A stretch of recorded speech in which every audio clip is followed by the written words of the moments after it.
안녕하십니까. 대한민국 정통 정책자금 코테라 정실미 BJ 빅먼입니다.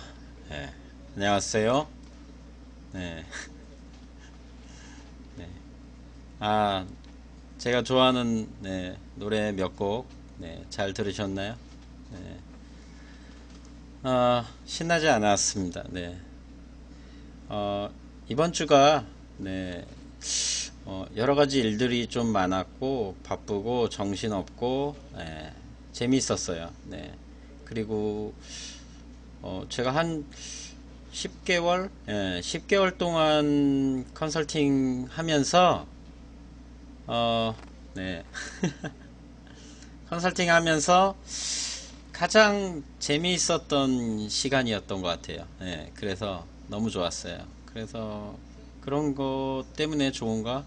네. 음, 맨날 우울하게, 그럴 순 없잖아요. 네.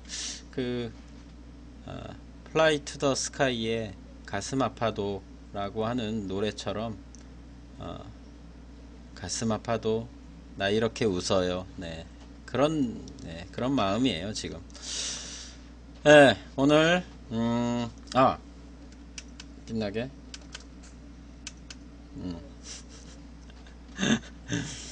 네. 오늘 그럼, 처음,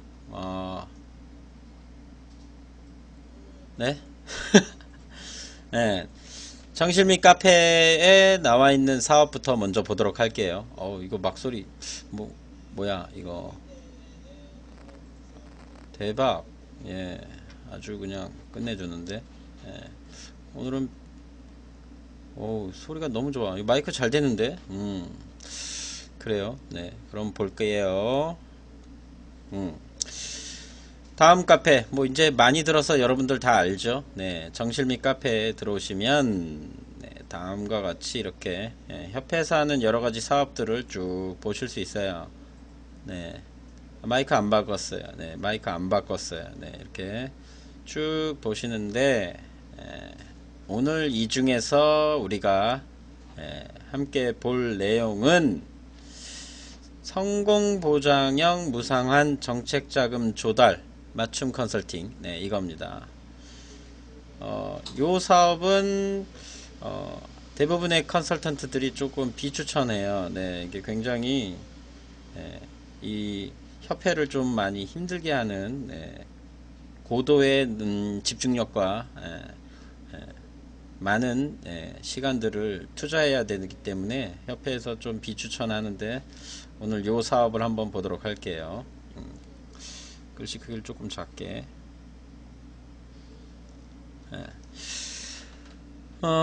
이건 협회에서 하는 사업이에요. 협회에서. 네. 5월달 사업이 아니고 하반기에서 이제 진행하는 사업이고요. 늘 같죠. 사업 목적은 당연히 맞춤 전략 코칭 및 자문을 통한 지원 대상 중소기업을 목표로 정부 지원 사업 선정 및 활용. 이 사업은 정말 R&D를 너무너무 하고 싶다. 우리가 한 수도 없이 도전을 많이 했는데 한 번도 안 됐어. 그랬을 때 이 사업을 추천드립니다. 이건 무조건 100% 성공을 보장으로 해서 협회 전문위원단이 고도의 집중력과 시간을 투자해서 하는 사업이기 때문에 여러분들이 어떤 기업을 봤는데 참 노력을 많이 해. 근데 결과가 없어. 그럴 때 이 사업을 추천해서 협회와 함께 하시면 되겠습니다. 하얀색 화면. 이거 어쩔 수 없어요. 이건 배경화면이 하얀색이 기본이라서 협회에서 이제 하는 지원 절차 및 평가는 똑같습니다. 일단 신청을 하셔야겠죠. 신청하시고 그 다음에 이건 이제 이건 서면만 하는 게 아니라 면담을 해요. 인터뷰. 서면 검토도 하지만 서면 검토가 통과되면 인터뷰를 합니다. 그래서 인터뷰에서 대표님 오셔서 대표님이 정말로 이걸 간절히 원하는지, 또 그 구성원, 뭐 연구원 되겠죠. 예, 연구소에 있는 연구원들, 뭐 이런 분들, 네, 전화 인터뷰, 전화 인터뷰도 하고, 네, 한번 봐야죠. 또, 네. 지원 사업은 당연히, 네, 기본적인 중기청 사업과, 네, 중기청 외 사업, 네. 저는 전화 인터뷰 별로 좋아하지 않아요. 네. 얼굴 보고 얘기하는 걸 제일 좋아하고, 어, 한 20대 때는 안 그랬는데, 20대 때는 문자하고 그냥 기다리고 그런 게 편했었는데, 나이를 먹고 그래서 그런가, 아니면 이 일을 해서 그런지, 얼굴 보고 얘기하는 게 편하더라고요, 점점. 네. 그래요. 네. 어, 기업 부담금이 이제, 네, 커요. 네, 협약 보증금이라고 있는데, 이게 500만원. 네. 500만원을, 납부를 하셔야지만 이 사업을 진행하실 수 있습니다. 뭐 세부적인 뭐 조달 확정 금액에 대한 부분은 계산하지 마요. 그냥 500 그렇게 생각하시면 쉬워요. 그냥 500. 네, 안 돌려받아요. 네, 돌려주지 않아요. 네, 어차피 이거 신청하면 무조건 사업과제 선정 된다고 생각하세요. 네, 1년차 안 되면 2년차 되는 거고, 2년 계약해서 하세요. 그러면 무조건 돼요. 200%가 아니라 50%일지라도 그럼 무조건 한번 경험을, 네, 쌓을 수 있으니까 돌려받는다고 생각하지 마시고 그냥 하세요. 네. 제가 맨날 그러잖아요. 뭐 생각하고 계산하고 하지 말라고 그냥 하라고. 네. 당당님과 말이 틀린 이유는 그분은 운영자시고 나는 실행자기 때문에 실행자는 무조건 돼야 된다 하고 생각하기 때문에 그렇습니다. 목표를 잘 봐야 돼요. 목표가 R&D 과제, 출연금, 그리고 이것도 몸짱 만들기가 들어가 있네. 기본 몸짱 만들기, 특허 출원 전략 코칭, 기업 부설 연구소 설치, 벤처 기업 확인. 요 세 가지가 기본적으로 밑바탕이 돼야지만 R&D 과제 선정의 확률이 좀 더 높아지겠죠. 물론 이거 없어도 과제 신청할 수 있는 게 있긴 있는데 선정 확률이 많이 낮으니까 요런 부분은 기본적으로 이거는 또 저희 그 BJ 진아님이 중점적으로 지금 방송하는 내용이죠. 몸짱 만들기. 그거에 대해서 조금 더 자세히 알고 싶으시면 BJ 진아님의 방송을 보십시오. 내일 합니다. 내일 8시 반. 네. 누가 들어왔어요? 네, 인사? 누가 들어왔는지 모르겠어요. 네, 이거 뭐 채팅창을 어떻게 볼 수가 없어서 이런 거 잘 못해요. 내가 아직도 선물하는 거 이런 거 잘 못해서 새로 오신 분이 오셨네. ORRMIRR 진짜 어렵다. 네, 오미르님이에요. 네, 오미르님 안녕하세요. 네, 이런 거 해야 돼? 그 다음을 좀 볼게요. 뭐 기본적인 건 같아요. 네, 전화하시면 네, 최미경 책임연구원님 네, 하고 통화하시면 되고요. 전화번호는 02572-8520. 네, 그렇습니다. 네, 실명 이런 사람은 공개해도 돼요. 네, 이거는 방송하고 상관없는 사람이기 때문에. 네, 그래서 2016년 성공보장형 무상환 정책자금 조달 맞춤 컨설팅. 네. 여러분들 다시 한번 강조하지만 여러 번 과제를 도전했는데 한 번도 된 적이 없다. 그러면 요걸 추천드리니까 500만원이지만 결국엔 근데 다른 그 뭐 협회 이제 어떤 컨설팅 타입을 하셔도 결국엔 거기서도 협회 발전 후원금 납부해요. 네. 근데 이거는 그게 없어 중간에. 그러니까 하시면 이것만 내면 돼요. 500. 그다음 물론 이제 조금 큰 과제 뭐 예를 들면은 뭐 2년에 5억 뭐 6억 뭐 그런 과제를 대면 당연히 5% 치면 뭐 대략 1000만원 이렇게 되겠죠. 그러니까 500에서 1000만원 투자해서 정부 출연금 1억에서 2억 이렇게 맞나? 5억이면 3억 2억 5천 되겠네. 예, 그렇게 이제 비율상 되어 있으니까 뭐 수도 없이 도전해서 뭐 하는 것보다 훨씬 시간적으로 여러분들에게 이제 이득을 줄 수 있는 그런 컨설팅 사업입니다. 예, 조금 부가적으로 더 설명할 건 없고 과제 이름 한번 쭉 한번 볼게요. 네. 여러분들이 좀 익숙해지라고 기술혁신 개발사업, 기업서비스 연구 개발사업, 융복합 기술 개발사업, 창조기업기술 개발사업, 구매조건부 신제품 개발사업, 민관공동투자기술 개발사업, 제품 공정개선 기술 개발사업. 그렇죠. 한 개만 선정이 되면 그걸로 끝이죠. 그 다음엔 뭐 해야겠어요? 그럼 그걸로 끝내야 되나? 아니죠. 다음 2년차 계약을 하셔야겠죠. 2년차 계약을 해서 그렇죠. 다시 협약을 해서 다음 연도를 준비하던지 아니면 그 이후에 선정된 이후에도 또 추가로 2차 공고, 3차 공고 나오고 RFP 뭐 이런 과제 나오는 거에 대해서 준비를 함께 하시면 되겠죠. 그때는 비용이 조금 더 늘어나겠죠. 아무래도. 네.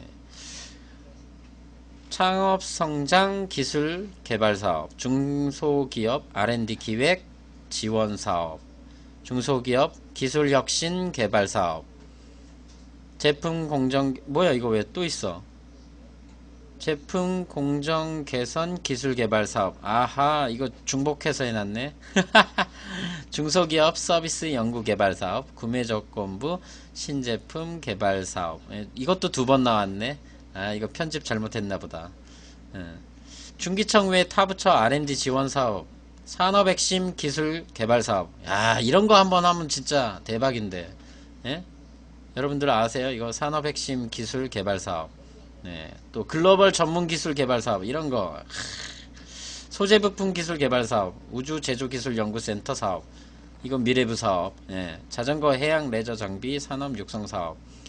야, 신성장 동력 장비 경쟁력 강화 사업, 월드 클래스 300 사업.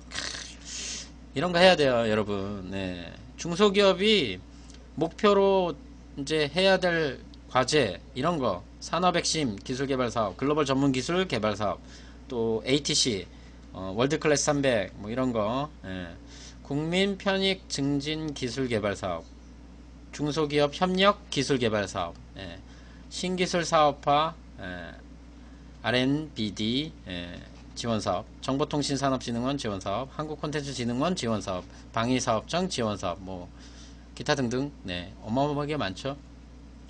이 중기청 외 타부처 R&D 지원 사업을 여러분들이 목표로 해야 되는 이유는 이 산업핵심 기술개발 사업을 하나 하고 나면 그 다음에 그 하위 과제들, 하위 과제는 아닌데 연계 과제들을 계속해서 하실 수 있어요. 물론 대표가 잘 모르기 때문에 그냥 한 개만 하고 끝내는 데도 있고, 준비를 못해서 끝내는 경우도 있고, 이 담당자가 뭐 바뀌어서 끝나는 경우도 있고, 그러기 때문에 지속적으로 이런 과제를 도전하고 선정이 되시고 사업화하고 상용화하고 제품화하고 이런 것들을 목표로 삼고 투트랙으로 가져가셔야 돼요. 이제 경영하셔서 직접 개발하는 부분도 가져가셔야 돼요. 그럼 아이템 한 개 갖고 되냐고요? 그게 아니죠. 아이템을 여러 개 갖고 여러 가지로 도전을 하셔서 그 중에 하나가 되면 일단 그거에 집중을 하시고 그 다음 과제 또 준비하시고 이렇게 해서 과제를 최대 뭐 한 5개 이상 할 수 있어야 돼요. 5개 이상은 아니고 한 5개 정도. 이거 과제 5개인데 산업핵심 기술개발 과제 이런 거는 보통 한 기업당 6억 정도 이렇게 배당이 돼. 6억인지 모르겠는데 아무튼 대략 그 정도. 그럼 이런 거 5개 한다 그러면 그 기업이 지금 얼마예요? 네, 한 20억 이상 되는 거잖아요. 그죠? 질문. 이거 다 해보셨나요? 미안해요. 네. 하고 싶어요. 네. 그래요. 100억 연간. 네. 하고 싶다고요. 이거. 네. 제가 계속 컨설팅 하려고 하는 이유가 이거 하려고. 네. 이런 거 하고 싶어요. 여기 지금 안 나와 있지만 또 국제기술 협력 사업도 있고 또 해외 지사 파트 사업 뭐 어마어마하게 큰 돈 주는 사업이 많아요. 물론 이제 참여기업이랑 참여기관이라고도 하고 뭐 참여기업이랑 위탁기관 뭐 여러 개 이렇게 그룹화를 구성해서 협업을 해야겠지만 이거 너무 해보고 싶어요. 너무 재밌을 것 같아요. 지금도 이번 주에 간 곳들 중에서도 물론 이제 시작 단계지만 그런 쪽으로 해서 이제 여러 개를 새로운 것들을 지금 많이 하고 있어요. 그래서 아직 공개할 수는 없지만 이게 좀 진행이 되면 여러분들한테 그 진행되는 부분에 대해서 일부분은 말씀드릴 수 있으니까 여러분들 계속해서 네. 와, 왜 이렇게 많이 왔어? 오늘 무슨 날인가? 왜 이렇게 많이 왔어? 몇 명이야? 와, 야, 그래요. 네, 미미조님, 안녕하세요. 네, 어색해 이거. 네, 그래서 이게 상상이 안 될 거예요, 여러분들이 아마. 네, 저도 상상이 안 되는데 이거를 네, 겪어본다는 게 상상이 안 되거든요. 보통 일반적으로 이제 제가 많이 만나본 분들은 대부분 중소기업청 R&D 지원 사업 뭐 이 정도 수준이지 그 이외에 타부처 지원 사업 하는 기업들이 생각보다 많이 없어요. 네, 그러니까 경험을 하기가 쉽지 않겠죠. 그런 경험을 한번 거치고 나면 실패를 해도 선정이 안 돼도 배울 수 있는 것들이 상당히 많을 거라고 생각해요. 네, 제가 지난주에 또 큰 뭐 그런 자금 뭐 이렇게 하는 것도 네, 맨날 예전에 있었을 때 뭐 1억 뭐 많아야 2억 뭐 이런 거 했는데 지금은 이제 그런 수준이 넘었어요. 네. 눈을 보는 게 되게 높아졌다고 해야 되나? 네. 그렇죠. 이거는 출연금이잖아요. 요 밑에 나와 있는데 안 보이시나? 칠해 볼까요? 중소기업이 활용 가능한 모든 R&D 지원 사업 정부 출연금. 네. 출연금은 한 절반 정도는 안 갚아도 된다고 생각하시면 돼요. 절반 정도. 네. 나머지는 비용 처리하고 또 자기 부담금 해서 현금을 부담해야 되는 부분도 있기 때문에 대략 한 절반 정도는 지원을 받는다고 생각해야 돼요. 그래서 중기청의 타부처 같은 경우는 뭐 여기도 나와 있잖아요. 3년 24억 그러면 한 12억은 안 갚아도 되는 돈 사용하실 수 있는 거예요. 그렇게 생각하면 돼요. 대략 이거 뭐 세세하게 계산하고 뭐 이런 거 네. 그러니까 그런 거 정부 지원금 10% 기술료 납부 뭐 이런 것도 다 포함해서 나머지 지원 이 총 사업비의 50%는 말 그대로 무상환 자금이라고 생각하시면 되고 나머지 한 50%는 비용 정산하고 이렇게 기술료 납부하고 그다음에 현금 자부담하고 이런 부분이라고 생각하시면 돼요. 예. 그래도 그게 어디예요? 예.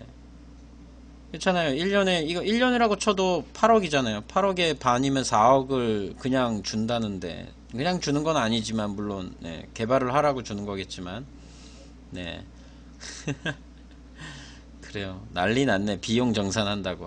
그런 계산기 돌리지 말고 이런 거 할 수 있는 거에 대해서 좀 네, 찾아보시고 네, 함께 합시다. 네, 혼자 못해요. 그리고 이거 네. 그래서 첫 번째 하반기 성공 보장형 무상환 정책자금 조달 맞춤 컨설팅 지원 사업 네, 코테라에서 지원하는 사업 설명했습니다. 다음 자, 이 협회와 제휴한 큐피닷컴이라고 있어요. 여러분 큐피닷컴 네, 너무 어렵죠 이름. 이거 누가 지었는지 모르겠는데 너무 어려워 이름이. 영어 철자도 너무 어려워. CUEPIT. 네. 이거 네이버 검색하면 큐피닷컴 하면 안 나와. 예, 이거 안 나와요. 이걸 어디서 찾아야 되냐면 여기 카페 있죠, 카페.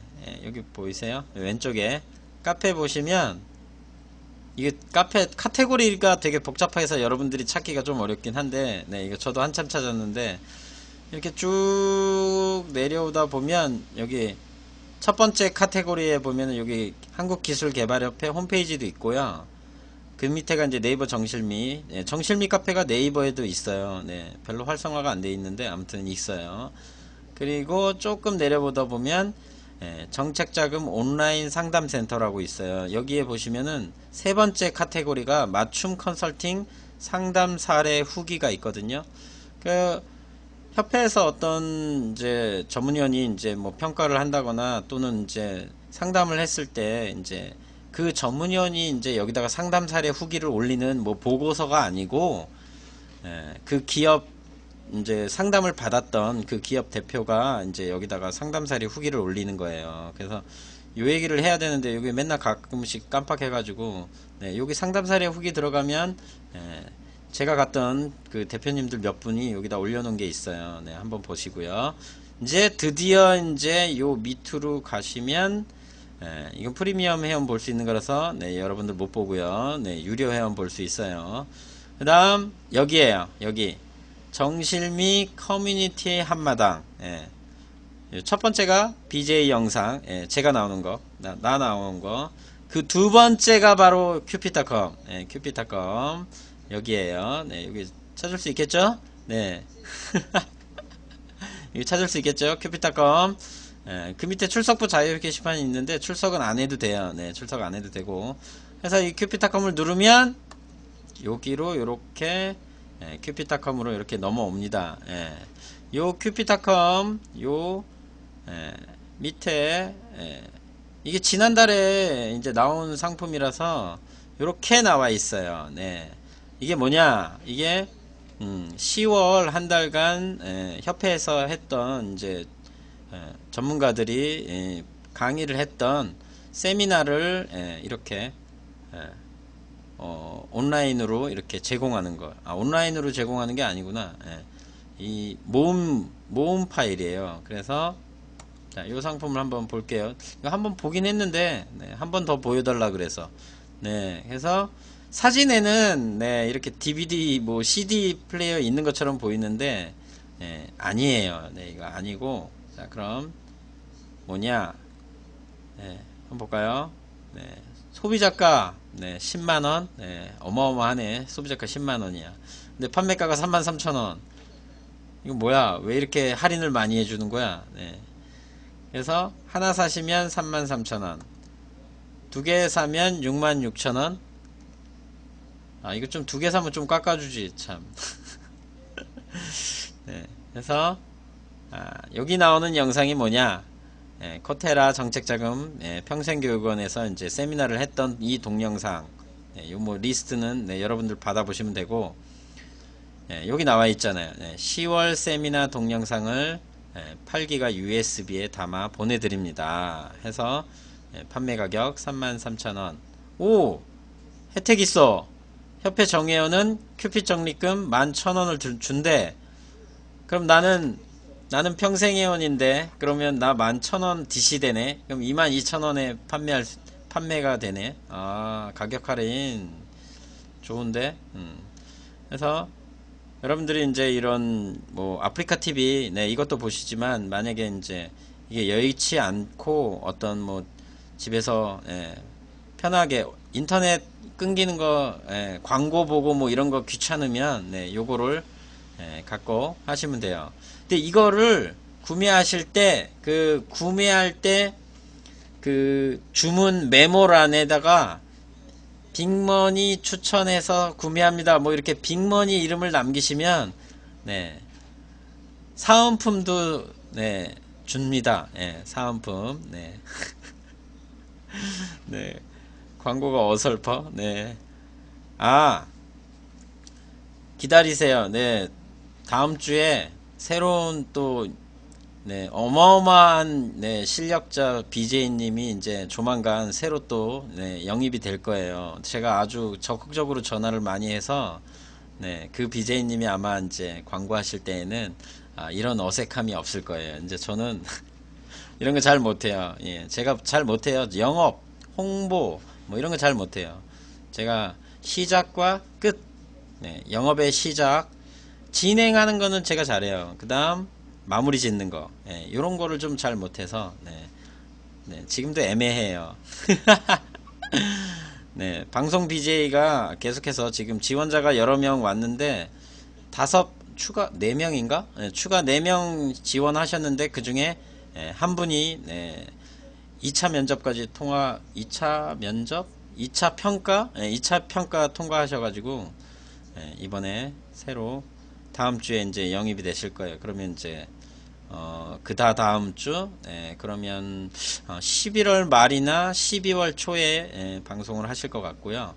그래서 이제 중요한 건 그게 아니라 10월 세미나 동영상 USB에 담아주는데 이거 주문했을 때 빅머니라고 이름을 쓰시라고요. 꼭 쓰는 게 아니고 거기다가 메모에다가 추천에다가 빅머니 추천 그렇게 쓰시라고요. 그러면 사은품도 추가로 더 드려요. 네, 그러니까 여러분 사은품 받는 거 기대하시고 주문하시면 되겠습니다.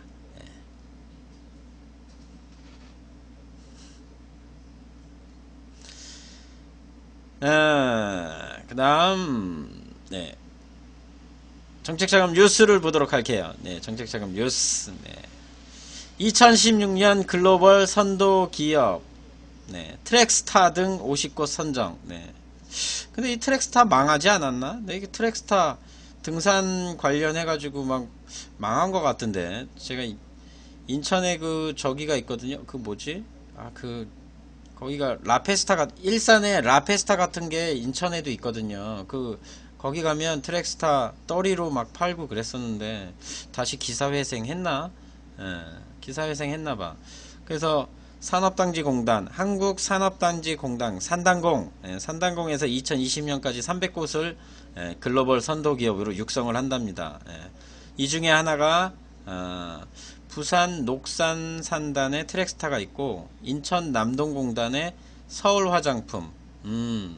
인천에 몰랐는데 화장품 업체가 상당히 많더라고요. 제가 갔던 업체들 중에서도 몇몇 업체들이 화장품 업체가 꽤 있더라고요. 용기 만드는 회사, 그다음에 그 원료 분석해 가지고 제공하는 그런 업체, 신상품, 신제품 그런 거 개발하는 업체하고 자사 브랜드 만드는 업체 해서 상당히 많더라고요. 인천 경제통상진흥원이라고 하는 데서 이제 설명회를 하는데 거기서 맨날 인천에서는 융자 이런 거 지원하고 2차 보전해주는 거를 경제통상진흥원에서 해주거든요, 인천. 근데 거기서 그것만 하는 게 아니라 디자인 지원 사업도 해요, 걔네가. 그래서 맨날 마지막에 기어 들어가는 소리로 디자인 지원도 해주니까 제발 디자인 지원 사업도 좀 신청하시라고 그런 얘기를 해요. 근데 홍보가 잘 안 돼 있는 것 같아요. 그러니까 사람들이 잘 안 하지. 글로벌 선도기업, 글로벌 선도기업이 되면 뭐가 좋냐? 이 글로벌 선도기업 일단 대상자를 생각해 보면 수출 비중이 높아야 되고 그런 기업들이에요. 그래서 이런 타이틀을 받으면 이쪽 지역에 있는 은행들이 잘해줘요. 이쪽 지역에 있는 은행들이 이런 글로벌 선도기업 당선했다 이런 게 그 컨설팅에서 포상 같은 거지. 포상. 인증까지는 안 되고 그냥 포상 같은 거 왜 우리 상 주잖아요. 그런 거 연말 되면은 이제 다음 달 되면은 이제 아마 여기저기서 무슨 행사 이런 거 많이 할걸요. 그러면 이제 그런 데서 상 주는 것처럼 이런 거 만드는 거야. 산단공이 하는 일이 별로 없으니까 이제 이런 거 하는 거지. 그래서 여기 이제 300개 이렇게 약상한대요. 근데 내가 이걸 보고 뭘 얘기하려고 했냐면은 정말 이 정책 짜고 이렇게 해서 돈 쓰는 애들은 보면 진짜 헛돈 쓰는 데가 많은 것 같아. 이거 2016년 글로벌 선도기업 이런 거 왜 해 도대체. 이런 데 돈 쓸 거 있으면 다른 거 하겠다. 나 같으면 다른 거 하겠어요. 물론 내가 아직 수준이 안 돼서 이거를 필요로 없다고 생각하는지 모르지만 이거 말고도 굉장히 많은 기업들을 이렇게 뽑거든요. 근데 다 쓰잘데기가 없는 것 같아. 하다못해 그 중소기업청에서 지금 장수기업 인증인가 그런 걸 지금 또 시작하거든요. 그게 제가 설명회를 올해 5월 말 6월 초인가 그때 갔었는데 그게 9월 달에 시행령이 나온다 그랬는데 그 기업 대표들이 이제 한 20여 분 왔어요. 그 인천 쪽에 중소기업청. 근데 그 대표들이 하는 말이 그래서 이거 선정되면 뭐가 좋냐고. 그러니까 그런 인증들을 자꾸 새로운 걸 자꾸 만들어. 그럼 이걸 왜 만들까를 생각해 봤더니 그 이런 기업들을 왜 뽑을까 생각해 보니까 이유가 양질의 기업을 발굴을 하고 싶은 거예요. 지금 이 공공기관들이 양질의 기업을 발굴해서 성장 단계를 넘어서는 예를 들면 뭐 코스닥, 코스피 좀 상장되고 해외도 상장하고 뭐 미국이나 뭐 런던에 있는 뭐 그런 그런데 상장할 수 있는 기업들을 많이 발굴하고 싶어 해서 이제 이런 상을 주는 것 같아요. 그래서 생각해 보니까 많이 뽑지도 않아. 300개밖에 안 뽑아. 돈 이런 거 인증해서 받으면 얘네가 이제 산단공이 지역 제휴를 해요. 그래서 돈 줘요. 네, 돈 줍니다. 이거 돈 줘요. 여기도 보여요. 기업이 필요로 하는 다른 시책들도 유관기관 협력을 통해 연계 지원 받을 수 있다 돼 있잖아요. 네, 이런 거 하면 돈 줘요. 제가 갔던 저기 업체 하나 같은 경우 그 대표님이 되게 젊으신 그 북한 탈북 여자랑 결혼했거든요. 그래서 그 탈북 여자가 중국에서 이제 몇 년 살다가 와가지고 한국으로 이제 넘어온 거죠. 그래서 이제 뭐라 그러지 그걸? 하여튼 탈북자인데 사장님은 나이가 50 한 2, 3세 됐어요. 근데 부인이라고 소개를 했는데 부인이 32살인가? 한 20살 차이 나요. 20살 차이가 나요. 그래서 처음엔 딸인 줄 알았어요. 근데 부인이야. 근데 중국말을 잘해요. 그 탈북민이. 탈북민? 좀 이상하다. 그 사람이 탈북인이 중국어를 되게 잘해서 그때 그 대표가 그 무슨 기계를 고추를 이렇게 가는 기계를 만들어서 이제 판매하는데 거기 지역에 있는 그 기관하고 얘기를 해서 기관? 시지. 그러니까 시청, 구청인가? 하여튼 그 지방이니까 군청일 수도 있는데 거기에서 무슨 선정기업 포상을 주는데 그런 걸 받았더라고요. 근데 그걸 받고 그 포상 받은 걸 갖고 저기를 간 거지. 은행을 그 지역에 제휴가 된 그 은행을 가서 시설 자금 추가로 받았어요. 그래가지고 그걸로 시설 확충하고 조금 삥땅은 아닌데 아무튼 좀 개인적으로 좀 법인차 좋은 거 2대 갖고 계시더라고요. 보니까. 그래서 이런 공모포상도 그 타이밍 적절하게 유용을 하시면 나름 또 지원이 여러 개 이렇게 연계해서 유관기관 그러니까 이렇게 우리나라 사람들은 뒤가 구린다고 해야 될까? 좀 다른 시책들이라고 하지 말고 좀 구체적으로 써야지. 이걸 이렇게 써놓고 또 유관기관. 도대체 유관기관이 뭐를 말하는 거야, 도대체? 이딴 식으로 써놓고 했으니까 이런 거를 숨겨. 지네들끼리. 이게 똑같은 거지. 그러니까 이렇게 숨겨놓고 지원 받을 수 있다 이렇게 해놓은 거잖아요. 그러니까 이거를 겪어보시면 이런 구조구나 하는 거고 모르는 사람은 계속 몰라. 그래서 이렇게 뽑는 이유가 뭐다? 양질의 기업을 찾기 위해서. 그러니까 국가기관도 대한민국에 한 중소기업 몇 개죠? 350만 개. 350만 개 중소기업들 중에서 양질의 기업이 뭐 어디에 숨어 있는지 잘 몰라. 그러니까 이런 것들을 통해서 이제 자꾸 끄집어 내려고 하는 거예요. 이제 숨어 있는 기업들, 양질의 기업들. 뭐 이런 혜택 준다 그러면서. 자, 두 번째. 2017년 한국 무역 위험 요인 저성장과 보호무역주의. 나는 이 타이틀을 보고 처음에 이게 뭐가 좀 이상하다고 생각했어요. 한국이 무역을 하는 데 있어서 위험한데 우리나라가 저성장과 보호무역주의를 갖고 있어서 위험하다. 그렇게 처음에 이해했어요. 근데 그게 아니라 이번에 그 미국 대통령이 저기가 됐잖아요. 트럼프가 됐잖아요. 그래서 트럼프가 이 미국이 저성장과 보호무역주의 이런 것들을 이제 택할 거라는 이제 그런 내용이었어요. 그래서 우리가 위험하다 이거죠. 왜 도널드 트럼프가 보호무역주의 같은 거랑 자기네들 이제 그런 저성장, 미국 저성장으로 달러를 맨날 찍어내니까 이제 그것들의 가치가 자꾸 떨어지니까, 그러면은 이제 기축통화로서의 역할이 자꾸 어려워지니까, 그런 내용이더라고요. 그러니까 좀 이해가 되시나 모르겠네요, 여러분들.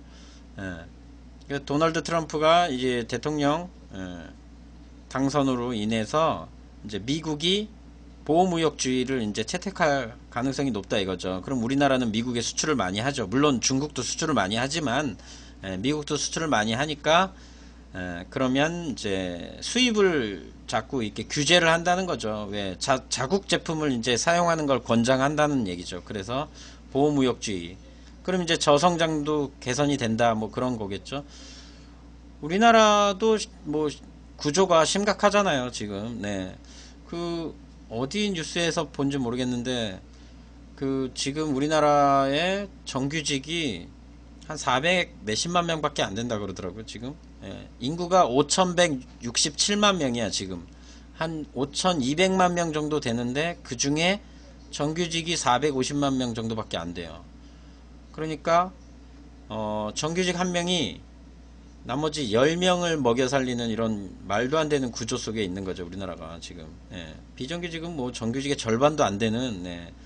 그래서 우리나라가 지금 비정규직이 아니고 뭐야 경제 구조상 순위가 30몇인가 돼 있더라고요. 그래서 이런 이제 세계 경제가 지금 어려운 위기 속에 있는데도 우리나라는 계속해서 어려울 거라는 거죠. 왜냐면 우리나라는 거의 99%가 다 수출로 먹고 살고 있기 때문에 국내에서 먹고 살 수가 없어. 나머지 450만 명 빼면 몇 명이야? 4,700만 명? 뭐 대충 쳐서 4,500만 명이라고 칩시다. 그러면 4,500만 명은 적자로 살고 있는 사람들이야 우리나라에. 그러니 무슨 국내 경제가 활성화될 수가 있겠어? 그러니까 정규직에 있는 사람들이 놔야 돼요. 기득권을 놔야 돼. 걔네들은 기득권 안 놔. 근데 질문? 트럼프가 미 대통령이 되면 우리나라에 어떤 영향을 미쳐요? 지금 방금 지금 방금 얘기했잖아요. 보호무역주의를 채택하니까 이제 우리나라가 미국 북미 지역, 특히 북미 지역에서 삼성, LG가 굉장히 선전을 하고 있잖아요. 수출로 인해서. 오늘 뉴스에 나온 거 보니까 삼성 TV가 삼성전자인가? 삼성TV인가 삼성전자가 북미 지역 TV 10년인가를 1등 점유율로 계속 유지가 되고 있다고 하더라고요. 이제 그게 이제 줄어든다는 얘기죠. 그러면 삼성전자 미국 지사는 돈을 벌겠지. 근데 그 돈을 우리나라로 가져오기가 조금 이제 힘들어진다. 뭐 그런 뜻으로 이해하면 되죠. 트럼프 때문에 비정규직이 생긴다. 아니지. 미국은 트럼프 때문에 비정규직이 점점 줄어드는 방향으로 이제 갈 거다라는 거죠. 그래서 이제 미국에서 이제 유명하게 많이 이제 트럼프가 싫어하는 기업이 애플이야. 왜 애플이냐면 애플은 자국에서 디자인하고 설계만 하지 솔직히 기술은 아무것도 없는 껍데기 회사예요. 그게 아이디어 물론 특출한 아이디어 그 다음에 기술을 활용하는 어떤 그런 분석 능력이라든지 기술 요소를 어떻게 활용한다든지 뭐 이런 설계 능력과 디자인 능력이 있어 걔네는. 근데 생산하고 판매하는 건 대부분 어디서 하냐? 중국. 팍스콘이라고 하죠. 거기 그쪽으로 이제 많이 하잖아요. 그러니까 이제 애플이 트럼프가 이제 대통령이 되면 지금 애플은 그러니까 웃기는 애들이야. 중국에서 제품을 생산해서 역수입을 해가지고 물건을 팔고 있다는 거죠. 그러니까 굉장히 고부가 가치로 물건을 팔고 있는 거예요. 중국에서 100만원짜리 휴대폰을 중국에서 20만원에 가지고 와서 100만원에 팔고 있으니까 80만원이 남잖아요. 이제 그 짓거리를 못 한다는 거죠. 왜? 트럼프가 자국 생산 제품에 대해서만 아마 많은 지원 정책을 펼 거예요. 그러면 애플처럼 해외에서 역수입해 오는 제품은 관세를 많이 매길 거예요. 그러면 이제 들어올 때 가격이 상당히 올라가겠죠. 그럼 세금은 아마 한 200% 매길 거예요. 최소한. 그러면 애플 제품은 20만원에 물건을 가져왔던 걸 이제는 40만원에 가져와야겠죠. 20만원 세금 내고. 그리고 또 60만원의 소득 중에서 또 세금을 또 낼 거예요. 그런 부분이 생긴다는 거죠. 그러면 그 돈이 어디를 돌아요? 미국을 돈다는 거죠. 미국 안에서 사용이 돼야 되니까. 그래서 그 미국에 있는 사람들이 더 정규직을 뽑겠죠. 어차피 돈이 남고 더 많은 국내에서 자사 생산해야 되니까 이제 미국에서 생산하던 제품들을 공장들을 미국으로 다시 이전해서 생산을 하겠죠. 네. 미국이 먼저 간 거다. 우리나라도 따라가게 될 거다. 우리는 죽었다 깨나도 국내 자국 생산으로는 먹고 못 살아요. 네. 이 구조를 박모 대통령 아버지인 다카코 마시오가 뭐지? 마사키 다카코 마사키가 독재하려고 그래가지고 다 그렇게 말아 처먹었어요. 그래가지고 안 바뀌어요. 이거는 지금 안 바뀌어요. 그래서 나이 드신 분들, 특히 한 55세 넘으신 분들은 아직도 우리나라는 대기업이 있어야 된다는 이 마인드를 못 버리셔. 아마 박근혜를 아직도 지지하는 사람들은 대기업은 대한민국에 꼭 필요하다 뭐 이렇게 생각하는 사람들이 아직도 있을 거예요. 물론 대기업 있어야 돼요. 그런데 지금 우리나라가 일본 경제 대비해서 6배 정도 차이 나는 거를 넘어서려면 대기업 비슷한 중소기업이 있어야 돼요. 네. 애플 같은 애플도 중국으로 이미 중국인데 뭘 중국으로 가 애플이. 미미조님, 애플은 이미 중국에 갔어요. 네. 중국에 있어요. 팍스콘이 중국에 있잖아요. 네. 그 중국에서 생산하는 제품을 이제 미국으로 가지고 들어오면 트럼프가 200% 이상 과세를 매긴다니까요. 그런 식으로 방향이 간다니까요. 그 좌파 방송 아니라니까 자꾸 좌파 방송이라 그러네. 그리고 세상 좋아졌죠. 그렇죠. 세상 좋아졌죠. 이런 말 뭐 대놓고 할 수 있는 좋은 시대죠. 지금은. 그래서 그렇죠. 옛날에 박통 시대였으면은 벌써 잡혀갔겠죠. 그 유명한 그 영화에도 나오잖아. 그 영화 뭐지? 이효원 나오는 영화. 네, 거기. 중국에 있는 건 팍스콘이고 애플은 미국에 있잖아요. 지금 그 말이 무슨 뜻인지 알고 얘기하는 거예요, 지금? 예. 그러니까 애플이 팍스콘에다 하청을 주잖아요. 이제 그러면 애플은 생산을 팍스콘에서 하고 있죠. 그래서 애플 제품을 보면 메이드 인 아메리카가 아니라니까요. 메이드 인 아메리카가 아니야. 왜? 걔네들은 디자인드 바이 캘리포니아인가 뭐 그딴 식으로 써놨잖아요. 왜? 메이드 인 아메리카 못 쓰니까. 편법 쓰는 거죠. 편법. 대가리 굴려가지고. 멍청한 애들은 아닌데 편법 쓰는 거. 애플도 페이퍼 컴퍼니 어딘가에다 만들어가지고 돈 막 탈세하고, 우리나라에도 지사 설립 안 하고 세금 한 푼 안 내고 물건 팔고 날라먹고, 기업가 정신이 없는 애들이야. 기업가 정신이 없어. 그냥 걔네도 장사치라고 보면 돼요. 솔직히. 우리나라 삼성, LG 뭐 다 메이드 인 차이나. 그렇죠. 아니지. 우리나라는 좀 다국적으로 생산해요. 메이드 인 베트남도 있고 메이드 인 말레이시아도 있고. 그리고 지금은 대기업들 다 지사화가 돼 있기 때문에 우리도 역수입해서 물건을 지금 사용하고 있는 게 상당히 많아요. 대부분. 그리고 중국이 지금 억제 정책 그걸 쓰고 있어요. 지금 경제 성장률이 너무 억제됐지. 아무튼 그래서 요 뉴스, 이게 정책 자금하고 관련이 왜 있는지를 여러분들이 좀 생각해 봐야 돼요. 다음 롯데월드타워. 롯데월드타워에서 잉그레스라고 하는 이 회사가 증강현실 게임 대회를 지원한대요. 여러분들 증강현실 이런 거 새로운 용어 나오면은 어렵잖아. 그죠? 그래서 이제 한번 보려고 제가 요 뉴스 한번 같이 볼게요. 증강현실이라는 거는 영어로 AR이라고 해요. 여러분들 AR 들어봤어요? 미래 대한민국이 이제 가져가야 되는 미래 산업 5가지가 있는데, 미래 산업 5가지가 뭐냐? AI, VR, AR, IoT, 로봇. 로봇 중에서도 지금 이제 박근혜 대통령이 드론, 이쪽을 밀고 있는데 아마 다음 대통령 되면 바뀔 거예요. 아마 AI랑 로봇으로 바뀔 거예요. 아마. 그런데 롯데월드타워에서 이제 이 증강현실 게임 대회를 잉그레스라고 하는 이름은 길다. 뭐 아무튼 잉그레스라고 하는 이 회사가 있는데 이 회사가 뭐한 회사냐면 포켓몬고를 개발한 회사래요. 포켓몬고 여러분들 많이 들어보셨잖아요. 뉴스에도 많이 나오고. 증강현실이 뭔지 먼저 좀 설명을 드려야 되나?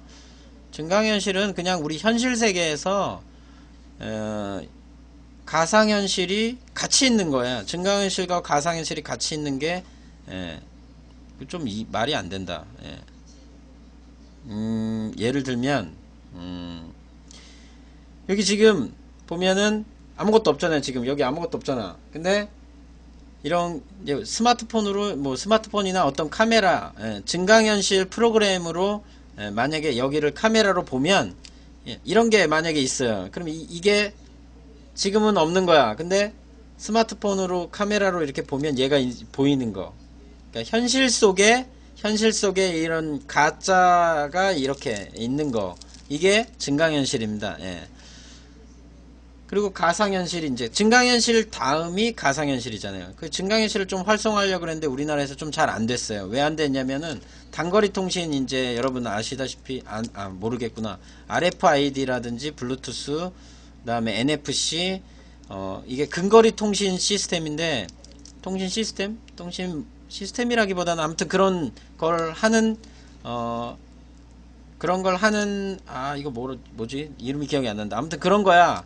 근데 그런 거를 이제 할 때 그래서 증강현실을 많이 이제 활용하려고 했었는데 우리가 잘 안 되고 그 다음 나온 게 이제 가상현실이잖아요. 이제 가상현실 다음에 지금 멀티현실이라고 지금 나와요. 멀티현실. 그래서 머지드 리얼리티라 그래서 MR이라고 나와요. 그걸 지금 MS에서 지금 개발 진행 중인데 가상현실에 있는 걸 내가 느끼게 하는 한 단계 더 나아간 이제 그러니까 순서가 AR, VR, MR 이렇게 순서예요. 그게 아무튼 그런 것들을 지금 많이 개발하고 있는데 그거를 이제 여기서 했는데 자 여기를 보세요. 자 제가 왜 이 얘기하냐면 자 요거를 보세요. 자 잉그레스가 현재 세계 200여 개 국가에서 1500만 명 이상의 다운로드를 했대요. 지금 그리고 서울대회는 2000명이 지금 이상의 해외 게임 사용자가 참가를 할 거래요. 그 외에 잘 되면은 우리 정부에서는 이런 거 누가 좀 하라고 막 그러잖아요. 예? 그것도 이제 좀 이따 뒤에 얘기를 할 건데 우리나라 사람들은 이 뭔가 어떤 창조적이고 창의적이고 뭐 이런 것들을 접근할 때 일본에서 하는 방식을 조금 모방하는 스타일이에요. 이게 무슨 뜻이냐면 일본 애들이 그 춘추 전국시대 다음에 이제 뭐야 세계대전 이제 넘어가면서부터 그 전쟁을 겪고 나서 피폐화된 이 현실 속에서 공부를 해야지 선진 문물에 대한 지식을 얻어야지만 이 가난을 벗어날 수 있다고 생각해서 미국에 있는 많은 책들을 전부 다 일본어로 다 번역 그리고 영국, 유럽 이런 선진 국가들에 있는 지식들을 전부 다 일본어로 번역해서 다 만들어서 그걸 공부를 시켜서 그걸 연구하고 공부해서 하면서 모방을 해서 지금의 일본이 만들어진 거거든요. 우리나라도 똑같은 방식으로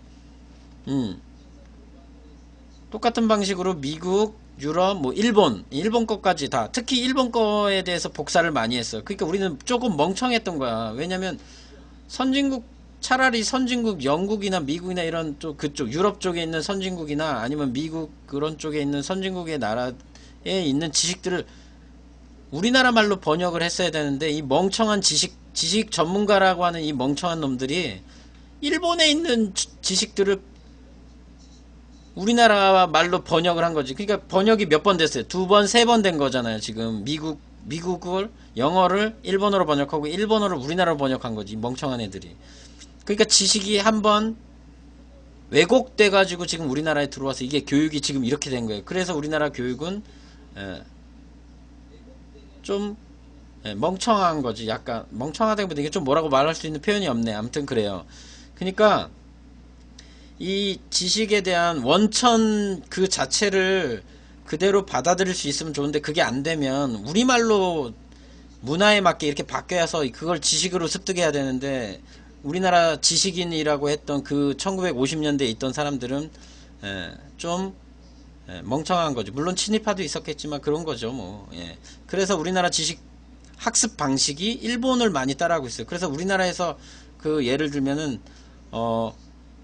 아침형 인간이 되자 뭐 이런 거 있잖아요. 그러면 막 거기 리스트가 막 나와 있잖아요. 그거 우리나라 사람들한테는 안 맞아. 안 맞는 방식인데 우리나라 사람들은 거기에 막 맞추려고 하잖아요. 잘못된 방식이지. 왜냐면 우리나라 사람들은 옛날부터 유교 문화 국가였기 때문에 새벽에 그런 거 리스트 작성하고 뭐 실시하고 이런 거 순서대로 가고 그럴 여유가 없었어. 왜냐면 명상을 즐기고 그 다음 서로 대화하고 만나고 이런 거에 이미 그런 문화가 우리나라는 일본이 하는 문화보다도 더 높은 문화권에 있었기 때문에 그럴 필요가 없었는데 멍청한 지식인들 때문에 거꾸로 간 거죠. 멍청한 짓을 하게끔. 이거 얘기하려고 그러면 진짜 한 몇 날 며칠 얘기할 수 있어요. 근데 아무튼 그런 게 있어요. 그래서 제가 이 얘기를 하는 이유가 이 제2의 포켓몬고라고 하는 거를 이 인그레스라고 하는 업체가 이제 해외 업체겠죠. 이게 만들었단 말이에요. 근데 왜 예전에 그 명텐도라 그래가지고 그 누구냐 이명박이 닌텐도 보고 이런 것 좀 만들라고 해가지고 명텐도 만들었다가 그 업체 쪽박 났잖아요. 완전히. 그러니까 창조적이고 창의적이고 이런 건 반대적인 데서 나오는 거예요. 언제? 조용하고 명상하고 고민하고 생각하고 그리고 어떤 뭔가가 아이디어가 떠올랐을 때 실행해보고 검증해보고 이렇게 하면서 그런 시행착오를 거치면서 그런 창조적이고 창의적인 게 나오는 건데 우리는 멍청하게 그 지식을 먼저 다 알고 그 다음에 다 그 지식에서 하나의 어떤 뭔가 원천을 만들어서 그때서야 이제 실행을 하고 검증을 하고 확인을 한다는 거죠. 방식이. 그냥 멍청한 짓거리 하는 거예요. 일본에 노벨 문학상 받고 노벨 평화상 받고 그런 사람들 노벨 평화상이 아니라 뭐지? 화학상이나 뭐 이런 거 받는 사람들 보면 그 외골수파라고 그러잖아요. 그런 사람들이 왜 외골수파냐? 책에서 지식을 얻으려고 하지 않았다는 거예요. 그 사람들은. 사람들과 어울리는 환경, 자연 뭐 이런 데서 이제 그런 지식을 얻어서 그쪽으로 연구를 한 거죠. 그러면서 그게 실행과 시행착오를 거치면서 그게 창조적으로 창의적으로 만들어지는 거거든요.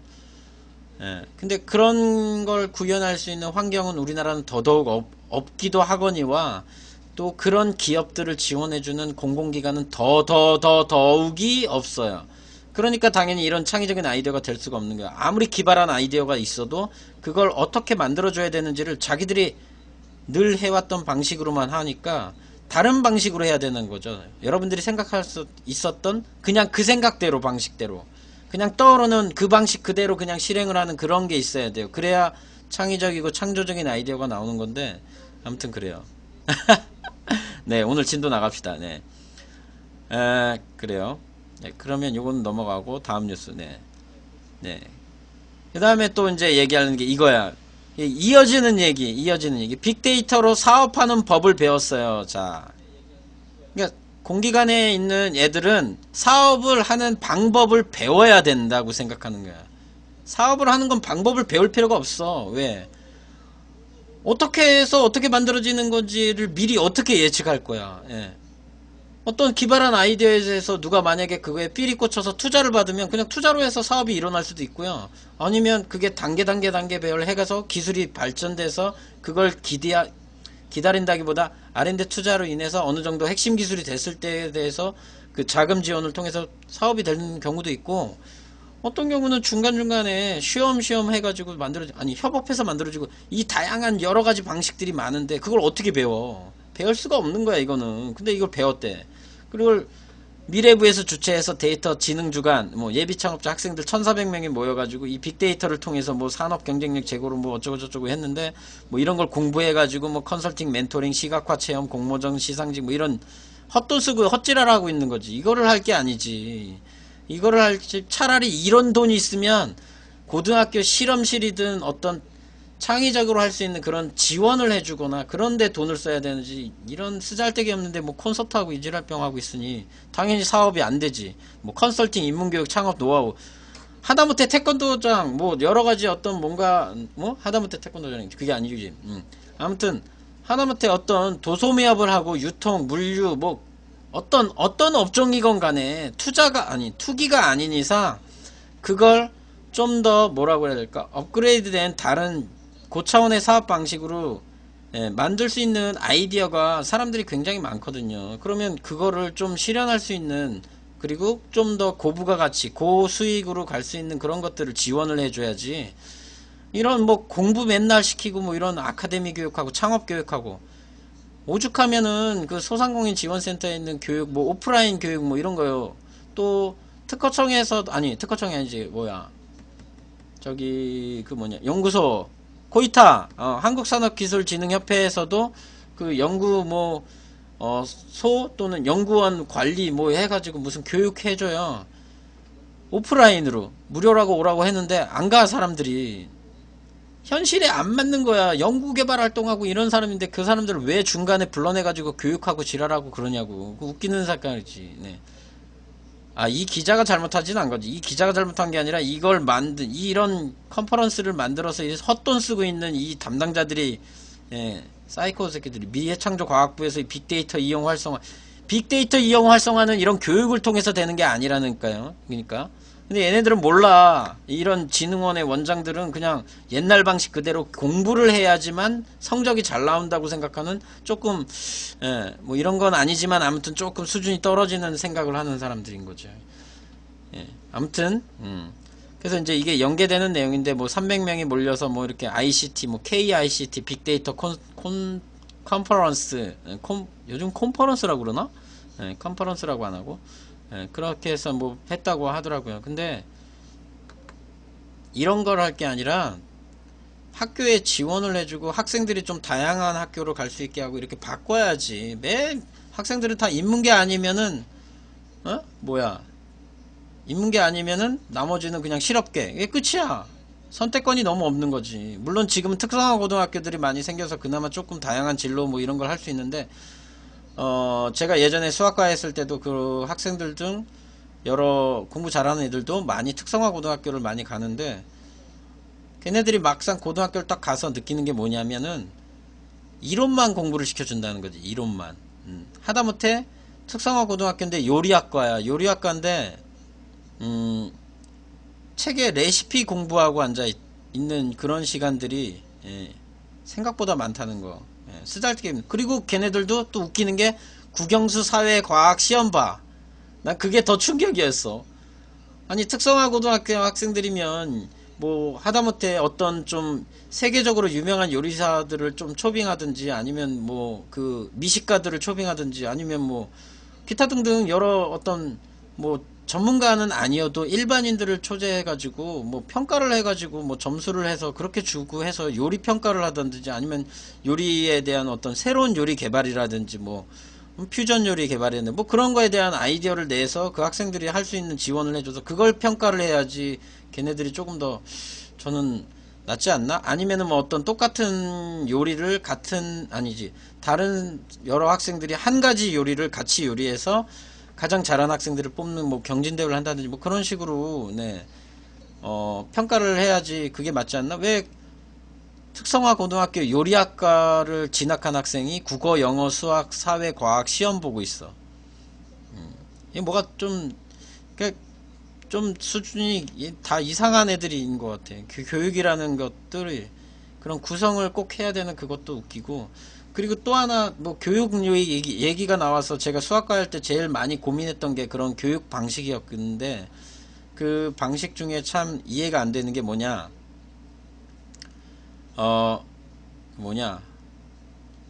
이 질문 해가지고 잊어버렸어. 광화문 나가냐고 물어봐서 잊어버렸어. 교육 방식이 잊어버렸어. 이게 다음에 생각나면 얘기할게. 아무튼 그런 것들이 좀 웃긴다는 거죠. 네. 그리고 내일 광화문 못 가요. 저는 광화문 갈 시간이 없어요. 내일 조금 바빠요. 네. 그리고 광화문은 내일이 아니고 토요일 아니에요? 그리고 12일, 오늘은 10일이잖아요. 10일. 그러니까 12일 날 광화문에서 하잖아요. 그리고 코테라도 청년교육과정? 청년교육과정은 제가 들어본 적이 없는데 한 번도. 청년교육과정이 아니고 실습교육과정 말씀하시는 거 아니에요? 네. 지난 제가 시간에 말했던 원포인트 코칭 맞춤 지원 사업 그거 말하는 것 같은데. 아, 그 외부 교육 과정. 그거 아니에요. 그건 그런 건 없어요. 그런 거 없고, 네. 정책 자금 관련해서만 교육 과정이 있어요. 저희는. 네, 여기는. 아, 이건 여기잖아요. 청년 취업 아카데미 빅데이터 소셜 마케팅 전문인 연수원 뭐 이런 거 이 얘기 하시는 거구만. 네, 아무튼. 그러니까 미래창조과학부 이거 제가 볼 때는 아마 다음 대통령 때 이거 없어져. 예. 미래창조과학부 없어질 거야. 예. 이거 내기하고 싶다 진짜. 예. 미래창조과학부가 이제 없어진다. 네. 아무튼 교육 뭐 이런 것도 보면 네, 조금 제가 수학과에 할 때 제가 참 많이 이해가 안 되는 부분이 그런 것들이었어요. 그러니까 예.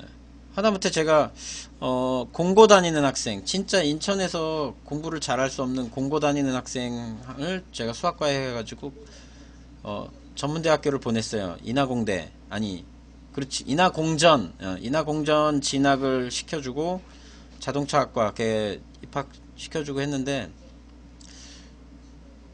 공고 학생도 국어 영어 수학 국어 영어 수학 국어 영어 수학 시험을 봐요. 근데 공고 학생들이 실습 위주의 수업을 많이 하기 때문에 그리고 학생들에게 맞춰서 강의를 물론 학교 선생님들도 애로사항이 있긴 한데 참 너무 애들을 배려하지 않고 수업하시는 선생님들이 생각보다 많더라고요. 네. 제가 같이 공부했던 학생들 중에 그 학교의 선생님들 중에 정말 교육하고는 상관없는 그런 선생님들 일을 학교마다 다 있나봐. 네, 그런 얘기를 맨날 들었었거든요. 매번. 네, 그래요. 대학생이나 고등학교 졸업 후 취업 대상 교육과정 준비 중입니다. 취업자 대상? 학교로 들어가서 강의가 되면 좋을 듯해요. 한양대학교에서 과정 개설을 현재 준비 중입니다. 뭔 소리야. 네. 네, 자기들끼리 얘기하고 있어. 알아서 얘기하고. 네, 아무튼 네.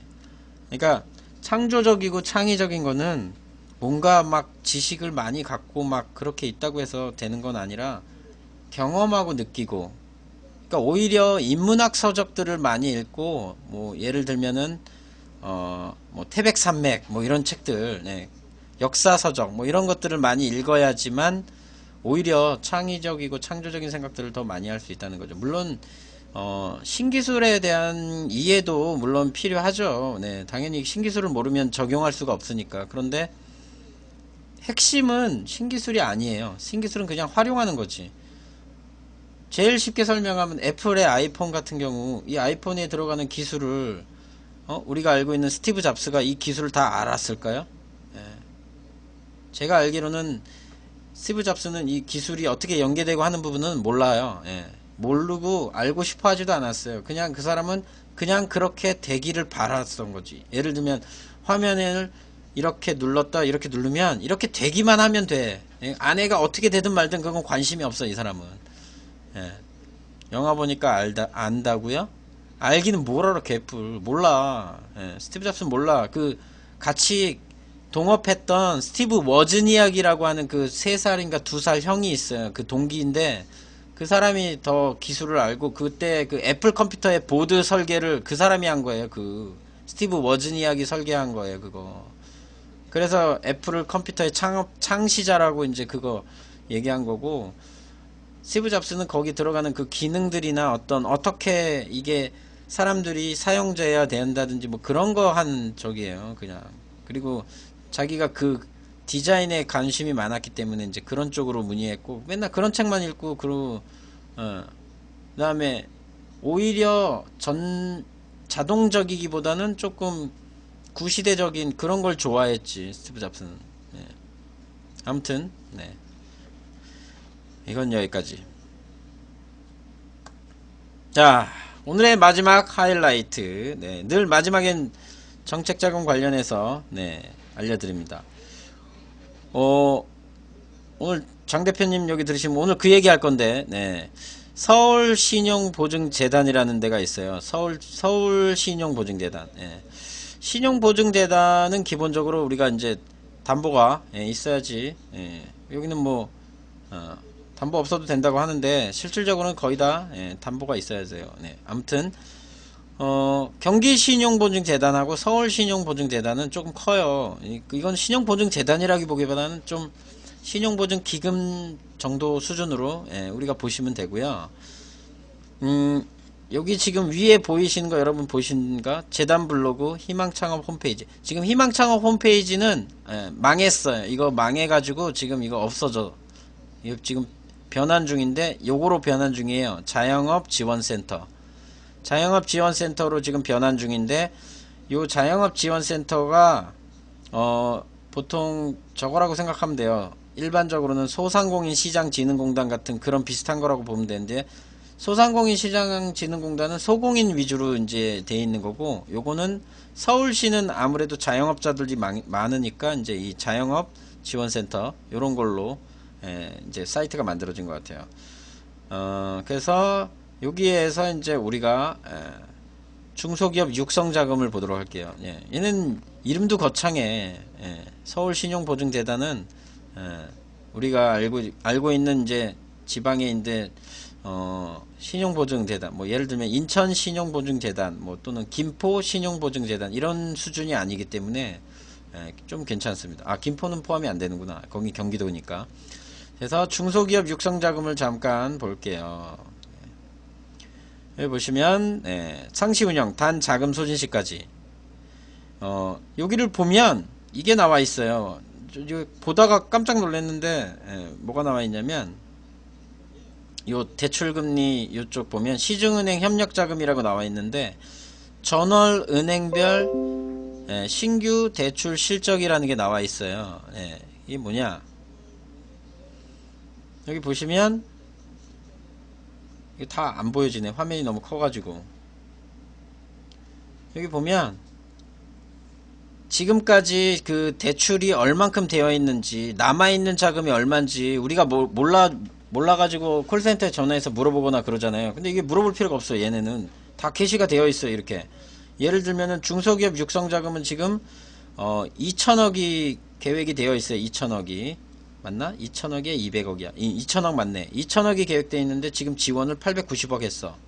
그러면 44.5%가 지원됐어. 그럼 돈이 남았다는 얘기예요. 이게 지금 중소기업 육성자금을 못 줬어. 융자를 못 줬다는 얘기죠. 이런 내용이 이렇게 쭉 다 나와 있어요. 그래서 전월 은행, 국민은행이 지금 655건을 했는데 금액으로는 1조 7,092억 이만큼을 지원했다는 얘기예요. 얘네가 지금 전월까지 이렇게 잔액 정보가 나와 있다는 거예요. 이렇게 잔액 정보. 예를 들면 지금 제가 이걸 지금 다른 분하고 진행하고 있는 게 창업기업 자금 하고 있거든요. 창업기업 자금이 지금 1,080억이야. 근데 지금 1,073억이 썼어. 그럼 이게 얼마 남은 거야? 7억 남았다는 얘기예요. 7억. 이게 제가 지난주에 봤을 때 68억이었는데 지금 68억에서 73억이 됐으니까 5억을 더 지급했어요. 이게 창업자금 최대가 5천만 원이거든요. 그럼 지금 10개 기업이 더 지금 일주일 동안 지원을 또 받았다는 얘기예요. 창업자금을. 지금 10명이 좀 창업도 했네. 그러니까 결국은 10명이 지금 창업한 거야. 이제 그러면 앞으로 7억이니까 앞으로 최소 14명이 창업기업 자금을 받을 수 있어. 지금 이제 14명 남은 거예요. 14명. 5천만원 최대로 받았을 때 14명이 창업기업 자금을 받을 수 있다는 얘기입니다. 예를 들면 여성 고용 우수 기업 많이 받았네. 36억까지 썼네. 그 다음에 서부 이촌동 영세상가는 배정된 금액도 없는데 1억을 받았어? 이거 오타인 것 같은데. 아무튼 그러게요. 지금 이게 다음 주면 14명이 창업을 할까? 할 수도 있지. 예, 연말이고 하니까 11월이니까, 지금 11월이니까 이번 달 안에 이제 거의 창업 자금은 끝난다고 봐야겠죠. 그러니까 은행별로 해서 이렇게 자금 지원이 얼만큼 되고 있다. 물론 이거는 솔직히 업데이트 속도가 떨어져. 그러니까 빅데이터를 활용을 여기다 자기들도 안 하면서 엉뚱한 데 가서 교육하고 앉아 있으니까 참 웃기지 않나요? 예? 여러분들.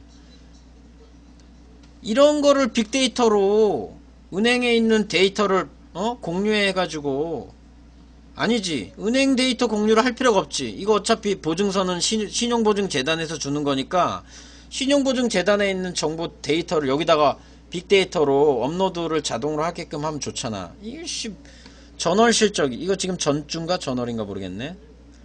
이게 전월 한 달 동안 실적, 이게 누적 실적이네. 전월, 이게 전주 실적도 같이 나왔었는데 이게 지금 개편됐네. 예. 이게 지금 페이지가 개정됐어. 제가 지난주에 이 페이지를 봤을 때는 전주에 얼마 받았다 이게 나와 있거든. 지금 이게 8월 31일 기준이네. 근데 10월 며칠 기준으로 나와 있었는데, 예. 여기 나와 있나? 아, 여기 첫 페이지에 나와 있구나. 이걸 크게 못 보여드려 가지고 참 아쉬운데, 아무튼 서울 신용보증재단으로 가시면 돼요. 이게 신보가 아니에요. 예, 여러분 이거 오해하시면 안 돼요. 이거 신보 아니에요. 그리고 창업자금은 보증서가 90%예요. 네, 여러분 100% 아니에요. 90%. 네, 창업자금 90%. 네, 물론 이제 제조업은 100% 보증서가 될 수도 있긴 한데 그거는 이제 좀 찾아보셔야 되고, 대략 금리는 한 은행에서 받는 금리가 한 4%, 3.9% 정도 되는 것 같아요. 3.98%, 거의 4%라고 봐야지. 근데 서울시에서 2차 보존을 해줘요. 서울시에서 1%에서 2%, 0.5가 아니었네. 내가 잘못 알고 있었네. 1%에서 2% 정도 2차 보존을 해주니까 뭐 한 3%를 받는다고 봐야겠죠. 최소 받아도 1%는 줄 테니까. 그러면 자금 받는 게 몇 퍼센트야? 2.98%, 최대 2.98%로 이제 받는 거예요. 보증료 다 포함해가지고 가상금리 돼가지고 한 게. 네, 아무튼 여기 계산 나오죠. 여기 보면은 5천만원 100%로 받았을 때 가상금리 2% 해서 2차 보존 1.5 되면 최종 이렇게 된다. 그럼 이거 보증료가 없네. 그럼 보증료는 또 별도네. 예. 보증료 또 내면 결국 4%라고 생각해야겠네. 네. 신보하고 재단. 예. 이건 재단. 이거는 재단이에요. 재단. 지신보. 예. 지신보는 5억원이라 적은 자금. 지신보가 그렇죠. 거의 최대 5. 뭐 소상공인 시장진흥공단도 대부분 5억 뭐 그 정도 범위. 그래요. 그렇게 돼 있어요. 그리고 여기 또 재밌는 게 이 은행 금리를 볼 수 있어요. 이게 평균적으로 이렇게. 그래서 이런 것들을 이렇게 살펴볼 수 있는데, 이게 페이지가 제가 이거를 왜 보여드려? 여기 보시면 자영업 지원센터 요 사이트를 들어가도 이 협력자금 사이트는 여기서 다시 신용보증재단 사이트로 연결이 돼 있어요. 그래서 이걸 보다가 난데없이 협력자금은 신용보증재단으로 돌아가니까 이거 깜빡하고 찾기가 어렵더라고요. 그래서 아무튼 요런 거를 이렇게 게시를 해놔서 조금 좋더라고요. 보기가. 여기 나와있다. 시중은행 금리 해가지고 이게 지금 11월 4일 9시에 지금 돼 있는 거예요. 그럼 지금 11월 10일이니까 이게 지난주까지 금리가 나와 있어요. 이게 어떻게 보증서에 따라서 금리가 어떻게 되는가, 뭐 5천만원 이하일 때 얼마, 뭐 이런 거 되어 있어요. 이게 지금 자꾸 페이지가 넘어가서 제가 뭐 자세히 못 보여드리겠는데, 이제 페이지가 돌고 막 돌기 때문에 여러분들 그걸 보시고, 그 다음 하나 더 볼 게 뭐가 있냐면은 여기 이제 해주는 금액, 요거를 보셔야 돼요. 보증심사 금액을 보세요. 보증심사 금액을 보시면 아까 5천만원 한도라 그랬잖아요. 그 5천만원 한도인데 이제 창업기업이 그런데 나머지 제조업 기업들이나 이런 데는 여기 보면은 매출액에서 4분의 1, 기타 업종은 2분기 매출액의 3분의 1, 그 다음에 할인어음 보증 이런 건 잘 받을 일이 없으니까 빼고, 그 다음 벤처기업도 여기서 이제 해줘요. 서울신보는 아무래도 좀 규모가 크니까. 신용도에 따라 차등금리 적용되는 거 아닌가요? 신용도 그렇죠. 기본은 신용도에 따라 되고, 또 업종, 그 다음에 창업기업인지 아닌지에 따라서도 되고, 종목이 또 제조업인가 지식서비스인가, 아닌가, 그리고 이제 서울신용보증재단은 서울시 중소기업 육성자금이어서, 뭐지? 서울시에서 이제 2차 보전을 해주는 부분이 있고, 그러기 때문에 이제 그 금리에 따라 이제 조금 감액되는 부분이 있고, 그 다음에 이제 기타 증빙 자료가 있으면 또 금리 할인이 돼요. 예를 들면 벤처기업 같은 경우도. 그래서 벤처기업은 금리 할인이 되니까 매출액 2분기에 3분의 2 막 이렇게 되죠. 네. 그 뭐 이렇게 또 미리 보증 한도를 알아볼 수 있게 돼 있어요. 근데 시설자금은 창업기업은 시설자금을 지원을 안 해줘요. 그러니까 운영자금에서 알아서 시설자금까지 잘 하셔야 되는 부분이 있어요. 그리고 보증료 잠깐 한번 보고 가면, 보증료는 보통 어차피 얘네들이 주는 금액이 1억원 초과할 일이 거의 없어요. 그래서 받는 금액이 대략 여기 보세요. 그 다음에 이제 보증료를 금리는 저기 뭐야 가점 받는 해당에 되는 거에 대해서 할인은 안 해주는데 보증료율을 할인해줘요. 보증료율. 그래서 보통 보증료율 내야 되는 게 보통 여기 보면 추가 보증료가 있어요. 그래서 0.5%에서부터 기본 시작을 해요. 그래서 0.5에서 이제 보통 얼마씩 보통 한 2% 정도 이내 범위 내에서 하니까 그래요. 그리고 그렇죠. 이거 지역마다 달라요. 이건 서울신용보증재단이니까 서울에 있는 기업들만 해당되는 거지, 경기도는 또 경기신용보증재단으로 해서 보셔야 돼요. 경기신용보증재단 사이트로 가셔서 보셔야 되고, 대표이사 신용도는 당연히 중요하겠죠. 공기관 거래의 기본은 법인이든 개인이든 똑같아요.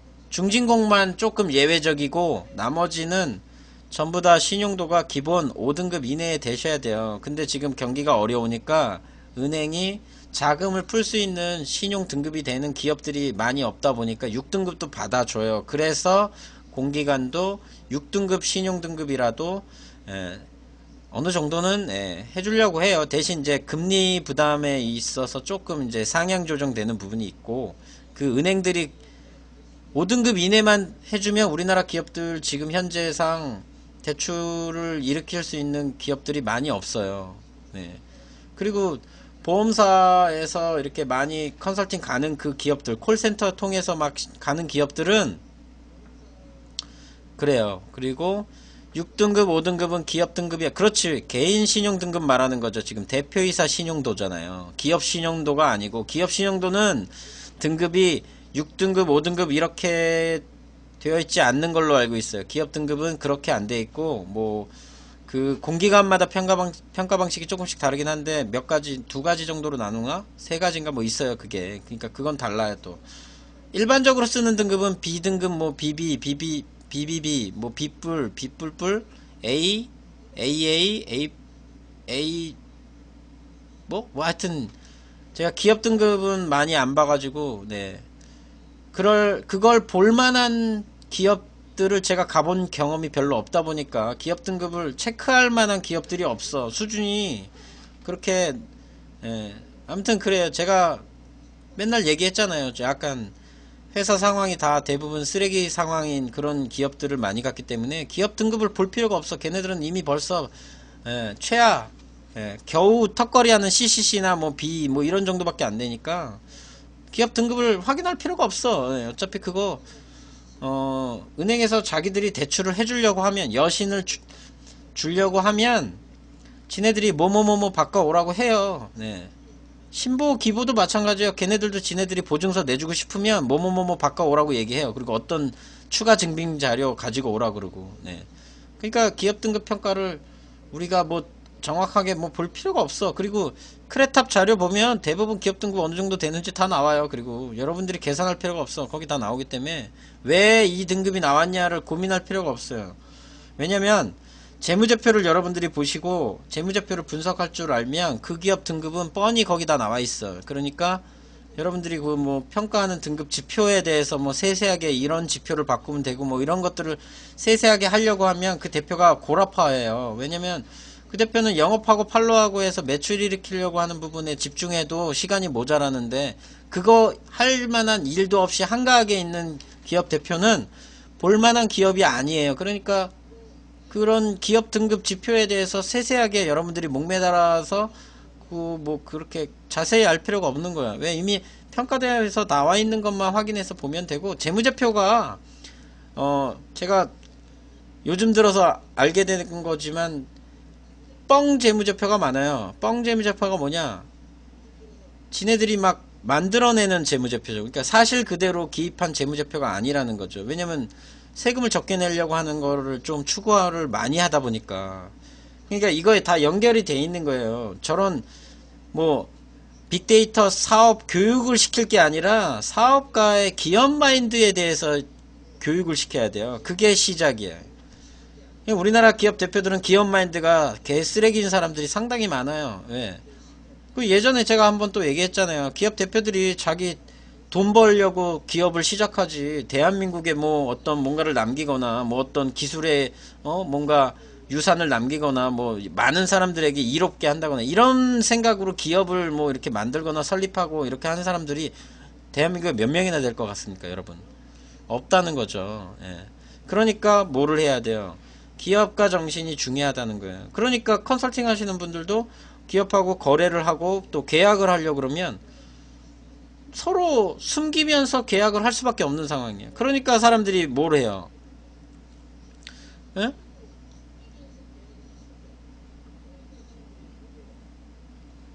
그러니까 서로 자세하게 이렇게 상세하게 해줄 수가 없는 거야. 컨설팅을 하려 그러면 하다못해 그 재무제표에서 빵꾸난 금액 찾으려 그러면 그걸 어디다 썼고 언제 썼고 어떻게 썼고 하는지를 알면 이 재무제표를 좀 양호하게 바꾼다든지 좀 그런 것들을 만들 수 있는데, 숨기잖아. 대표들이 숨겨. 그리고 나중에 어떻게 하든 재무제표는 어디서 비기 때문에 찾아내요. 그런 거 찾아내요. 누가 찾아내요? 세무사들을 찾아내요. 그리고 세무사 아니고 세무사무실에 일했던 사무장들도 찾아내는 건 못 찾아낼 것처럼 생각하는데 찾아낸다니까, 그런 사람들이. 왜? 하도 많이 겪어봤기 때문에.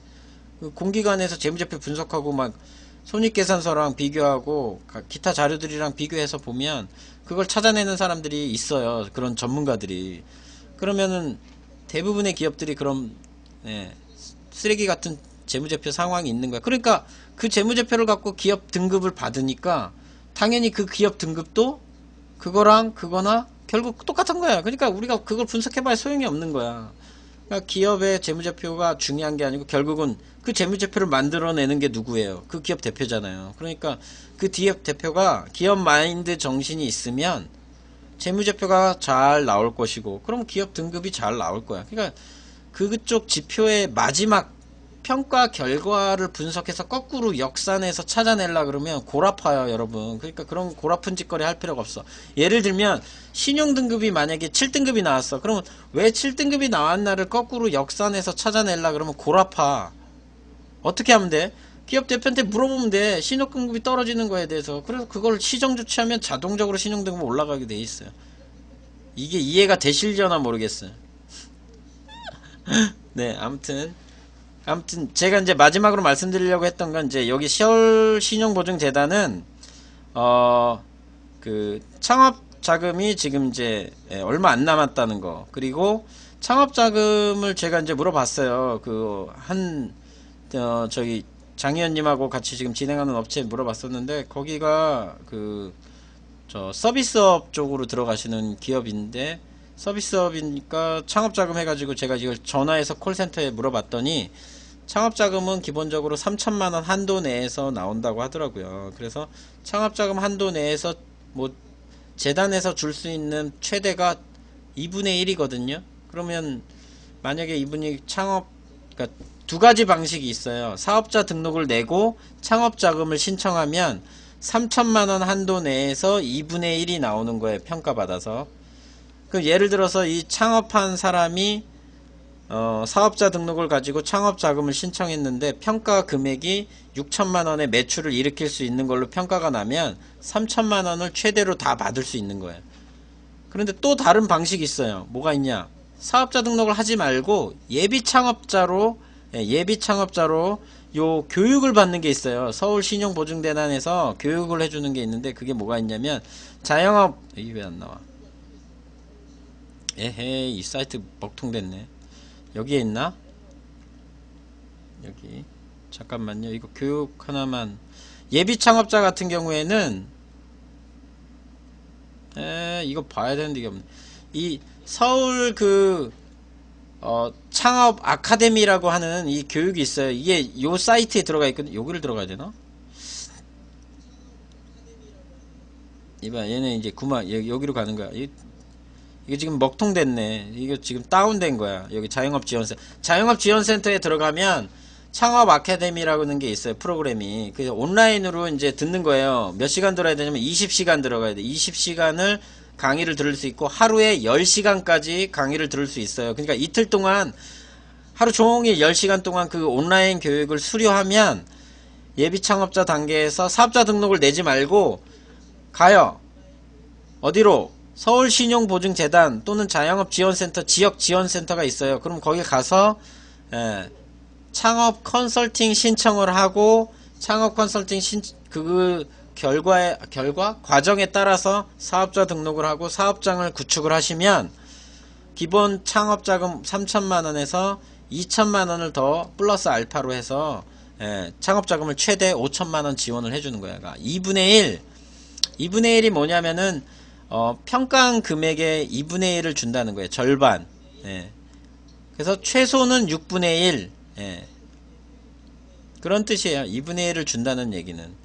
그러니까 예를 들면은 이제 이 창업자가 해서 1년 매출을 봤을 때 한 1억의 매출을 올릴 수 있을 것 같아. 그러면 이 평가 금액이 1억인데 1억을 주는 게 아니라 그거의 절반 5천만 원을 주는 거죠. 근데 만약에 이게 평가했는데 여기가 기술력이 너무 좋아. 그래서 평가 금액이 2억이 나왔어. 그러면 절반 2분의 1 해서 1억을 준다. 근데 1억을 못 주지. 왜? 창업자금은 5천만 원이 최대니까. 그러면 5천만 준다는 얘기예요. 뭐 그렇죠. 쉽게 생각하면 예상 매출의 2분의 1이라고 보시면 돼요. 네, 맞아요. 예상 매출의 2분의 1. 아이 BJ 코테라님이 방송하셔야겠는데요. 내가 이렇게 어렵게 설명했는데 아주 한마디로 그냥 예상 매출 100억이라고 그거를 이제 증빙을 해 하셔야 돼요. 증빙을 어떻게 하냐면 이 컨설팅 하는 사람이 그 서울신용보증재단에서 예비 창업자가 신청한 그 컨설턴트가 이제 와요. 배정이 돼서. 그러면 이제 그 사람이 평가를 하여. 그 평가 금액이 이제 100억이 나와야죠. 근데 100억이 나와도 어차피 창업자금은 서울신용보증재단에서 해주는 창업자금은 5천만 원이 다예요. 그 100억이 나오든 2억이 나오든 5천만 원이 다니까 예상 매출을 얼마로 잡아야겠어요? 최대 6분의 1 수준으로 생각하면 3억 최대 3억까지는 나오면 5천만 원 창업자금 다 받을 수 있다는 뜻이죠. 예상 매출이 3억 나오면. 쉽지 않겠죠? 생각해보세요. 뭐 예를 들어 과일 가게야. 과일 가게인데 뭐 과일 가게가 하루에 매출을 해서 판매한다고 쳐도 뭐 얼마나 팔겠어요? 뭐 많이 팔아봐야 뭐 100만원 아니겠어요? 그러면 한 달이면 3천, 1년이면 3억. 되네? 되겠는데? 그러네? 그럼 1억으로 하면 2분의 1이라면 5천만원. 그렇죠. 근데 그게 업종에 따라서 조금 차등 적용이 돼요. 근데 그 차등 적용되는 거는 얘네들이 공개를 안 해놨어. 그냥 크게 이런 정도가 될 거다. 그리고 2분의 1이라고 딱 고정 지은 것도 아니야. 뭐라고 써놨냐면 2분의 1 이내라고 써놨어요. 2분의 1 이내는 꼭 50%를 준다는 게 아니라 50%보다 작게 준다는 게 50% 미만을 준다는 얘기야. 50% 미만.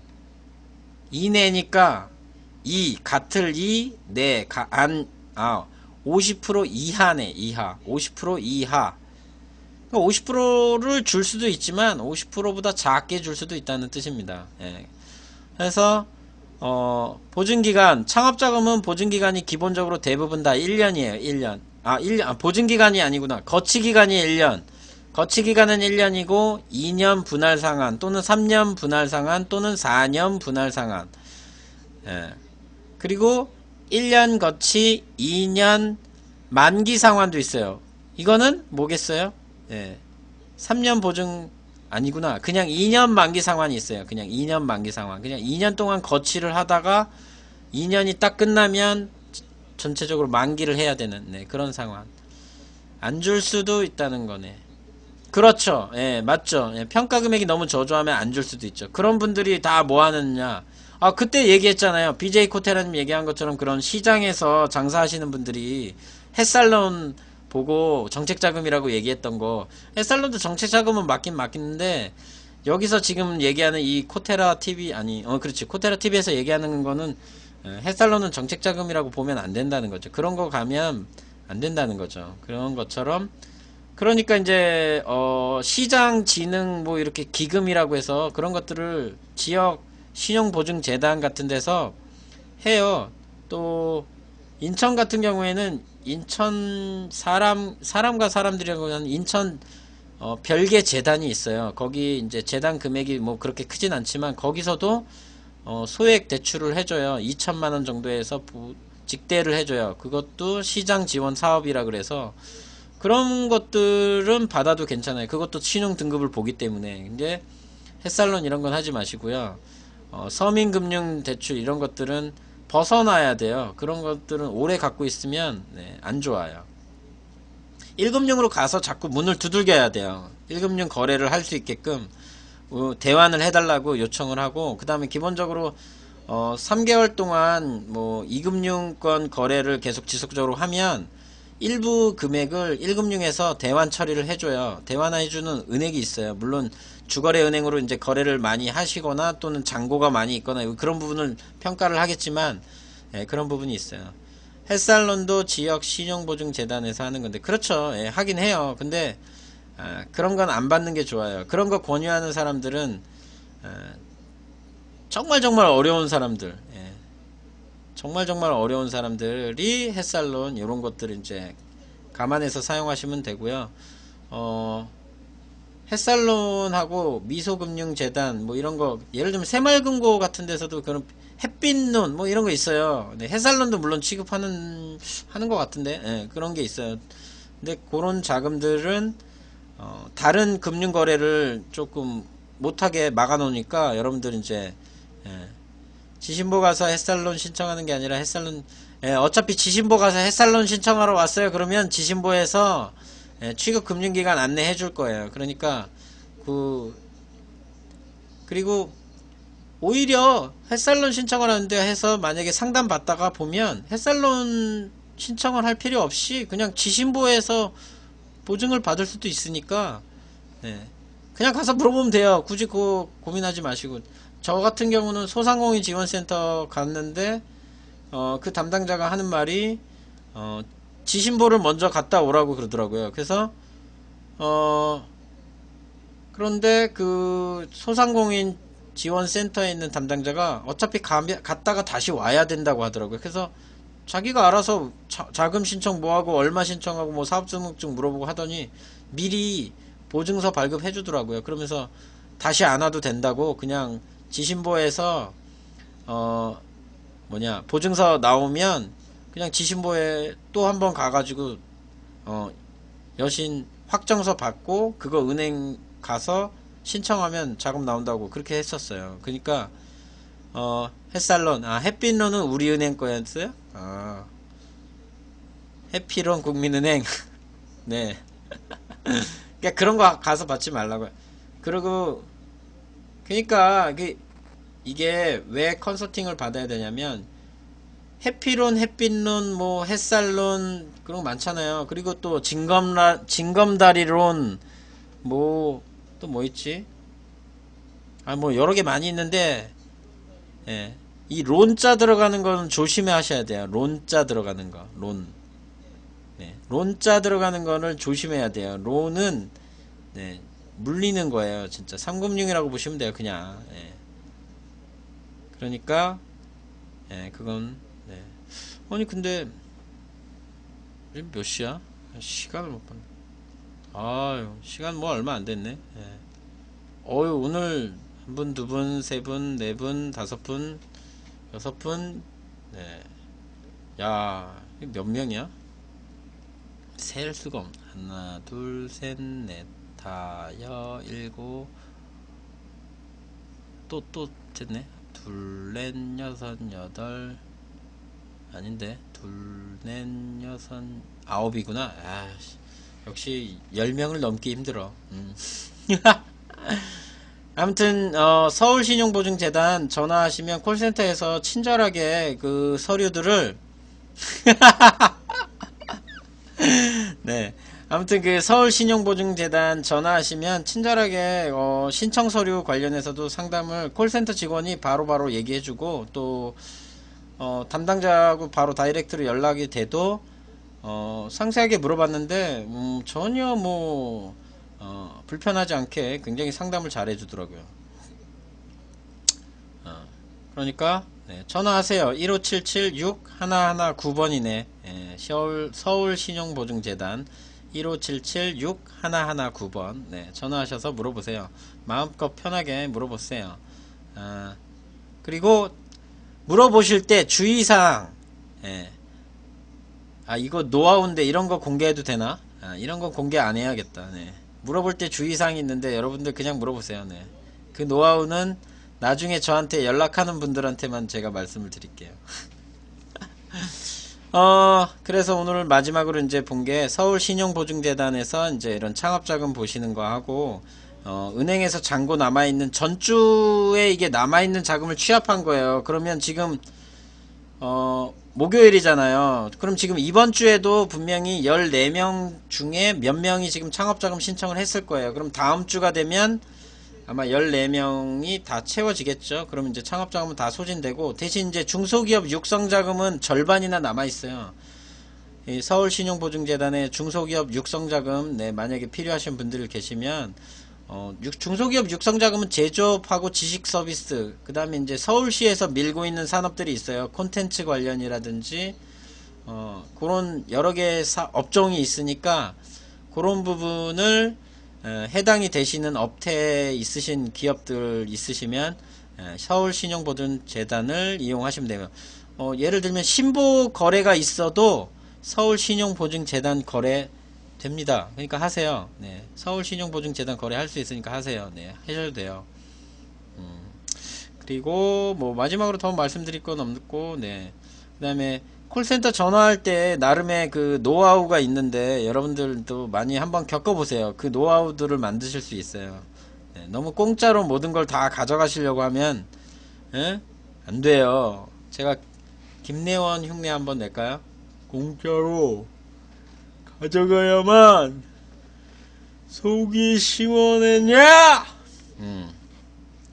그렇습니다. 네, 여러분들 제가 일주일 동안 네, 이번 주 되게 바빴는데 다음 주도 같이 지금 함께 지금 네, 일을 하고 있는 네, 우리 뭉치님하고 스케줄이 또 다음 주도 아주 빡빡하게 매일매일 한 개씩 잡아놨어요. 스케줄을 참 바쁘게.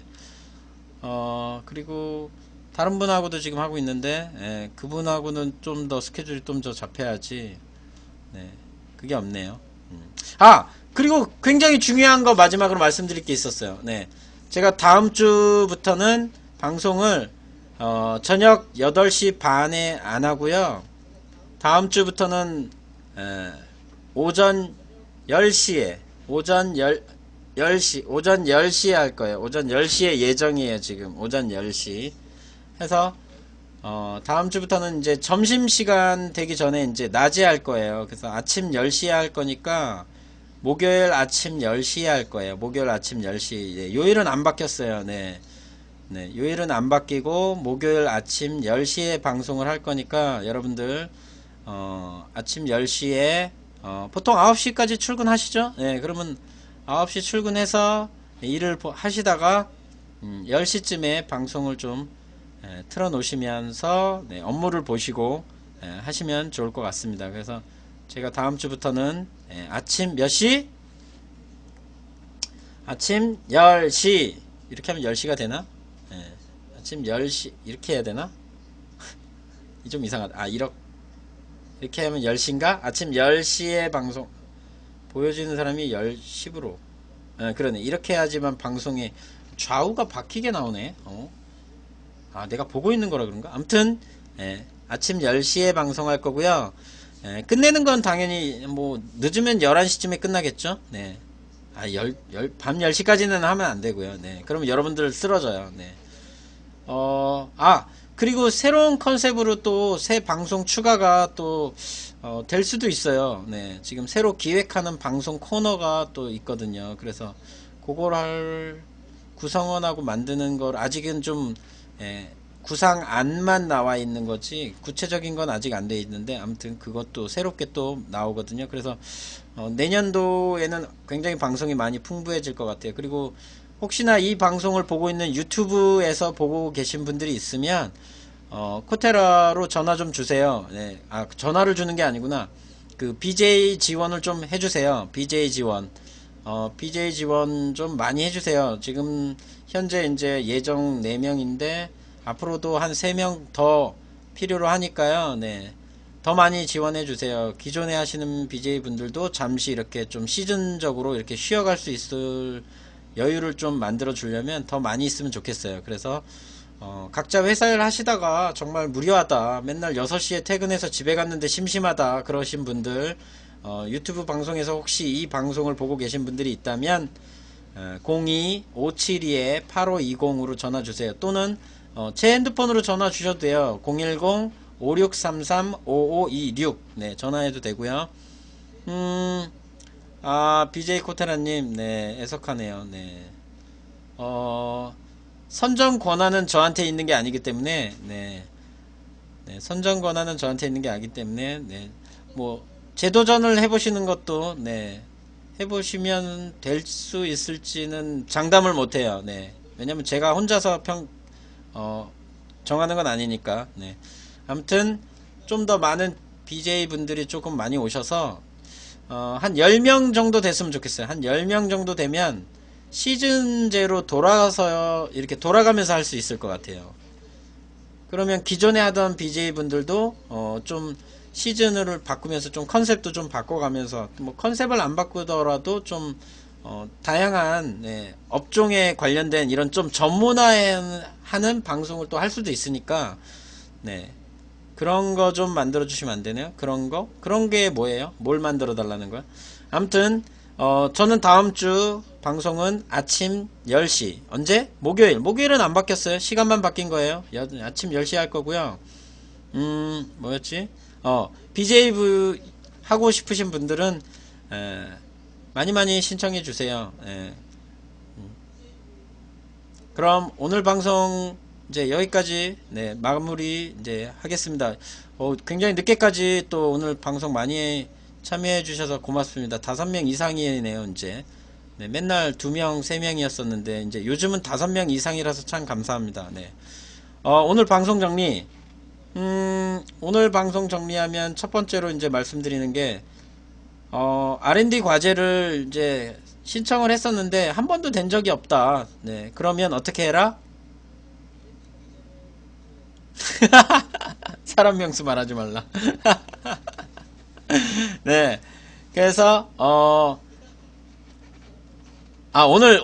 일단 오늘 했던 내용 정리를 하면, 과제를 신청했는데 한 번도 된 적이 없다. 도전은 여러 번 했는데도 안 됐고, 도전해본 경험도 없는데 한 번은 되고 싶다. 그러면 어떻게 하라고요? 기본 500만원짜리 무조건 된다 보장하는 협회라 한다. 한국기술개발협회에 전화를 주세요. 얘기를 하세요. 500만원짜리 무조건 한 방에 무조건 되는, 한 방은 아닌데 한 번은 되는 사업 과제 오늘 설명해 드렸고요. 그 다음 공부를 하지 말라는 게 제 모토예요. 여러분 공부하지 마세요. 제발 공부하지 말고 그냥 하세요. 제가 말하는 건 체득을 하세요. 체득. 경험해보면서 체득하면서 교류를 하세요. 이런 일을 진행했던 진행하지 않았던 그거는 상관없어요. 그런 사람들과 같이 정보를 교류하면서 함께 일을 자꾸 만들어 가다 보면 그게 공부가 돼요. 따로 뭐 책 보고 공부하고 이러지 말고 책은 공부를 한다. 교류를 하고 얘기를 하다가 어떤 정보에 대한 정확한 것들을 조금 찾기 위해서 확인 차원에서 확인할 때 필요로 하는 거지. 그거를 뭐 이렇게 이론적으로 뭐 이렇게 외우고 공부하고 그럴 필요가 없어요. 어차피 잊어버려. 왜? 안 해보면, 경험하지 않으면 잊어버리기 때문에 그걸 굳이 공부할 필요가 없어. 하다못해 중기청 과제, 마스터키 과제 6개 여러분들, 만약에 전문위원들 같은 경우 막 외웠잖아요. 뭐 창업성장 기술개발 사업, 뭐 구매조건부 신제품 개발 사업, 기획서비스 지원 사업, 해가지고 외웠잖아요. 지금 다 그 다음 좀 지나면 외워질 것 같아요? 다 잊어버려요. 그러면 이걸 외우려 그러면 어떻게 해야 돼요? 하면 돼요. 그런 과제를 할 수 있는 기업들을 발굴해서 같이 과제를 하면 그게 내가 외우고 싶지 않더라도 외워져요. 제가 하나 산업핵심 기술개발 사업 이런 거 어떻게 외웠겠어요? 그런 기업을 한번 봤기 때문에 외워지는 거거든요. 그러니까 공부하지 말고 사업을 공부해서 된다고 생각하는 사람들은 마인드가 좀 이상한 거야. 그러니까 공부를 해서 사업을 하려고 하면 안 돼요. 그냥 하면서 공부가 되는 걸로 해서 체득한다고 생각하셔야 된다. 그 얘기를 했어요. 그 뉴스 관련된 거 했고요. 다음 마지막으로 서울신용보증재단에서 창업자금이 이렇게 나오고 은행에서 이제 이런 부분이 이제 지원 시중은행 협력자금을 이렇게 볼 수 있다라는 거. 제가 공부를 하려고 그랬으면 서울신용보증재단에서 이 내용을 어떻게 해요? 제 포맷에 맞게 막 정리해가지고 막 PPT로 만들고 막 해야 되겠죠. 왜? 이 내용 들어가고 저 내용 들어가고. 근데 왜 내가 이 사이트를 그냥 오픈해서 보여주냐면 그냥 들어가서 찾아보세요. 그러면 돌고 돌고 돌아요. 자기가 이 사이트를 돌고 돌고 돌다 보면 공부가 돼요. 물론 시간 낭비가 조금 되겠지만 아무튼 그렇습니다. 외우려고 하지 말라니까요. 외우려고 하지 말고 그냥 입에 익으려고 그냥 하세요. 그러다 보면 외워져요. 그냥 하다못해 창업성장 기술개발 사업은 하도 많이 얘기하니까 이제 외워졌잖아요. 그런데 창업성장 기술개발 사업 내가 해봤냐고. 그거 아니잖아요. 중기청 과제라는 거 하도 물어보는 사람들이 맨날 물어봐요. 중기청 기본과제를 자꾸 물어보니까 외워진 거지. 네. 그리고 저도 구매조건부 신제품 개발 사업 이거 구매조건부 사업이라고 대충 그냥 얘기해. 짧게 줄여서 귀찮아서. 그러니까 그럼 세부과제 다 외워요? 못 외우잖아요. 그러니까 그런 게 있어요. 예. 이게 오늘 한 내용이고요. 그 다음 아까 두 번째 질문이 뭐였죠? 두 번째 질문이 이게 아니고 이거 아니고 미미조님이 BJ는 왜 하시는 거예요? 라고 질문했네요. 제가 이 BJ를 한 이유는 원래 처음에 이 BJ를 하려고 할 생각이 없었어요. 원래는 팟캐스트를 하고 싶었어요. 팟캐스트 여러분 아세요? 이게 원래 원조는 팟빵이죠. 네. 안드로이드에서는 팟빵, 아이폰에서는 팟캐스트. 따라쟁이, 누가? 애플 따라쟁이죠. 이 팟캐스트를 하고 싶었어요.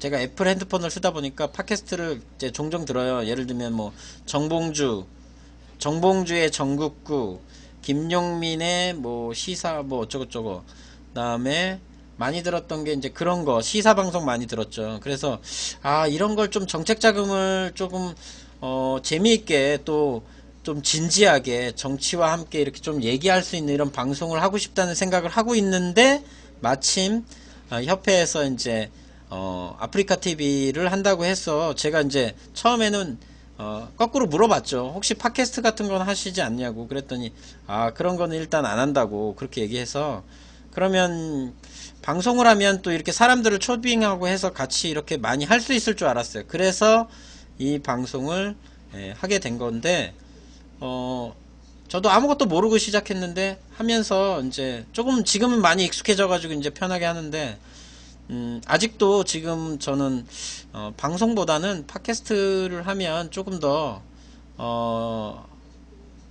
사람들이 듣기가 좋지 않을까. 왜냐면 팟캐스트는 어차피 생방도 있지만 녹방이 제 대부분이거든요. 그러니까 편집을 해서 그 편집본을 팟캐스트에 팟빵에 올려가지고 사람들이 이제 다운로드나 또는 스트리밍으로 자기들이 듣고 싶은 시간에 아무 때나 들을 수 있단 말이죠. 그래서 저는 그게 더 좀 더 많은 사람들이 좀 더 파급 효과가 있게 이렇게 들을 수 있다고 생각해서 그런 쪽을 좀 하고 싶었었는데, 아무래도 협회는 이 미디어 광고 이런 것들을 좀 하고 싶어 했던 것 같아요. 그래서 이제 미디어 광고는 아무래도 이렇게 동영상 방송 광고 찍는 거 이런 걸 하다 보니까 이제 그래서 시작을 했고, 그 시작을 하고 한 3개월 동안은 제가 여태까지 1년 동안 이 컨설팅이 아닌 모르는 상황에서 막 알아가는 그런 이야기들을 많이 했어요. 그러다 보니까 할 얘기가 많아지고 했는데, 그 얘기를 한 1년 동안 하려고 생각했었는데 좀 더 많이 다양하게 얘기를 하라 그래가지고 제가 그래서 BJ를 한 거죠. 그래서 제가 BJ를 하는 목적은 똑같아요.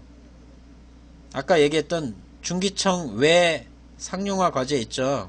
산업핵심 기술개발 과제, ATC 기술개발 사업, 또 월드 300, 월드 클래스 300 이런 거 하고 싶어요. 국제기술협력사제 그런 거라든지 아니면 해외 파트 과제 뭐 이런 거, 막 베트남도 왔다 갔다 하고 중국도 왔다 갔다 하고 이런 큰 과제들을 좀 하고 싶어요. 중기청 담당자들하고도 좀 뭔가 좀 이렇게 하지 말라고 좀 얘기 좀 하고 싶어요. 그냥 그 양반들한테, 좀 높은 양반들한테 이따구로 좀 지원을 하지 말고 좀 더 현실적으로 와닿는 좀 지원을 좀 하라고.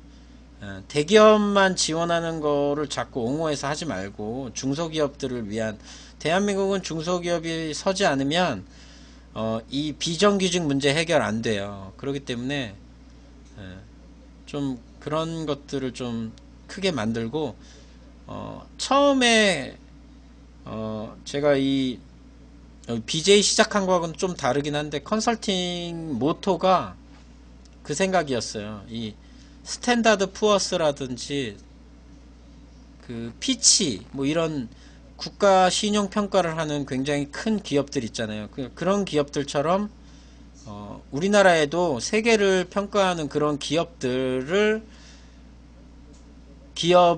만드는 게 제 원래 모토였어요. 이 생각은. 그래서 어떤 전문위원 덕분에 그런 꿈을 한번 잠깐 꾼 적이 있어요. 잠깐.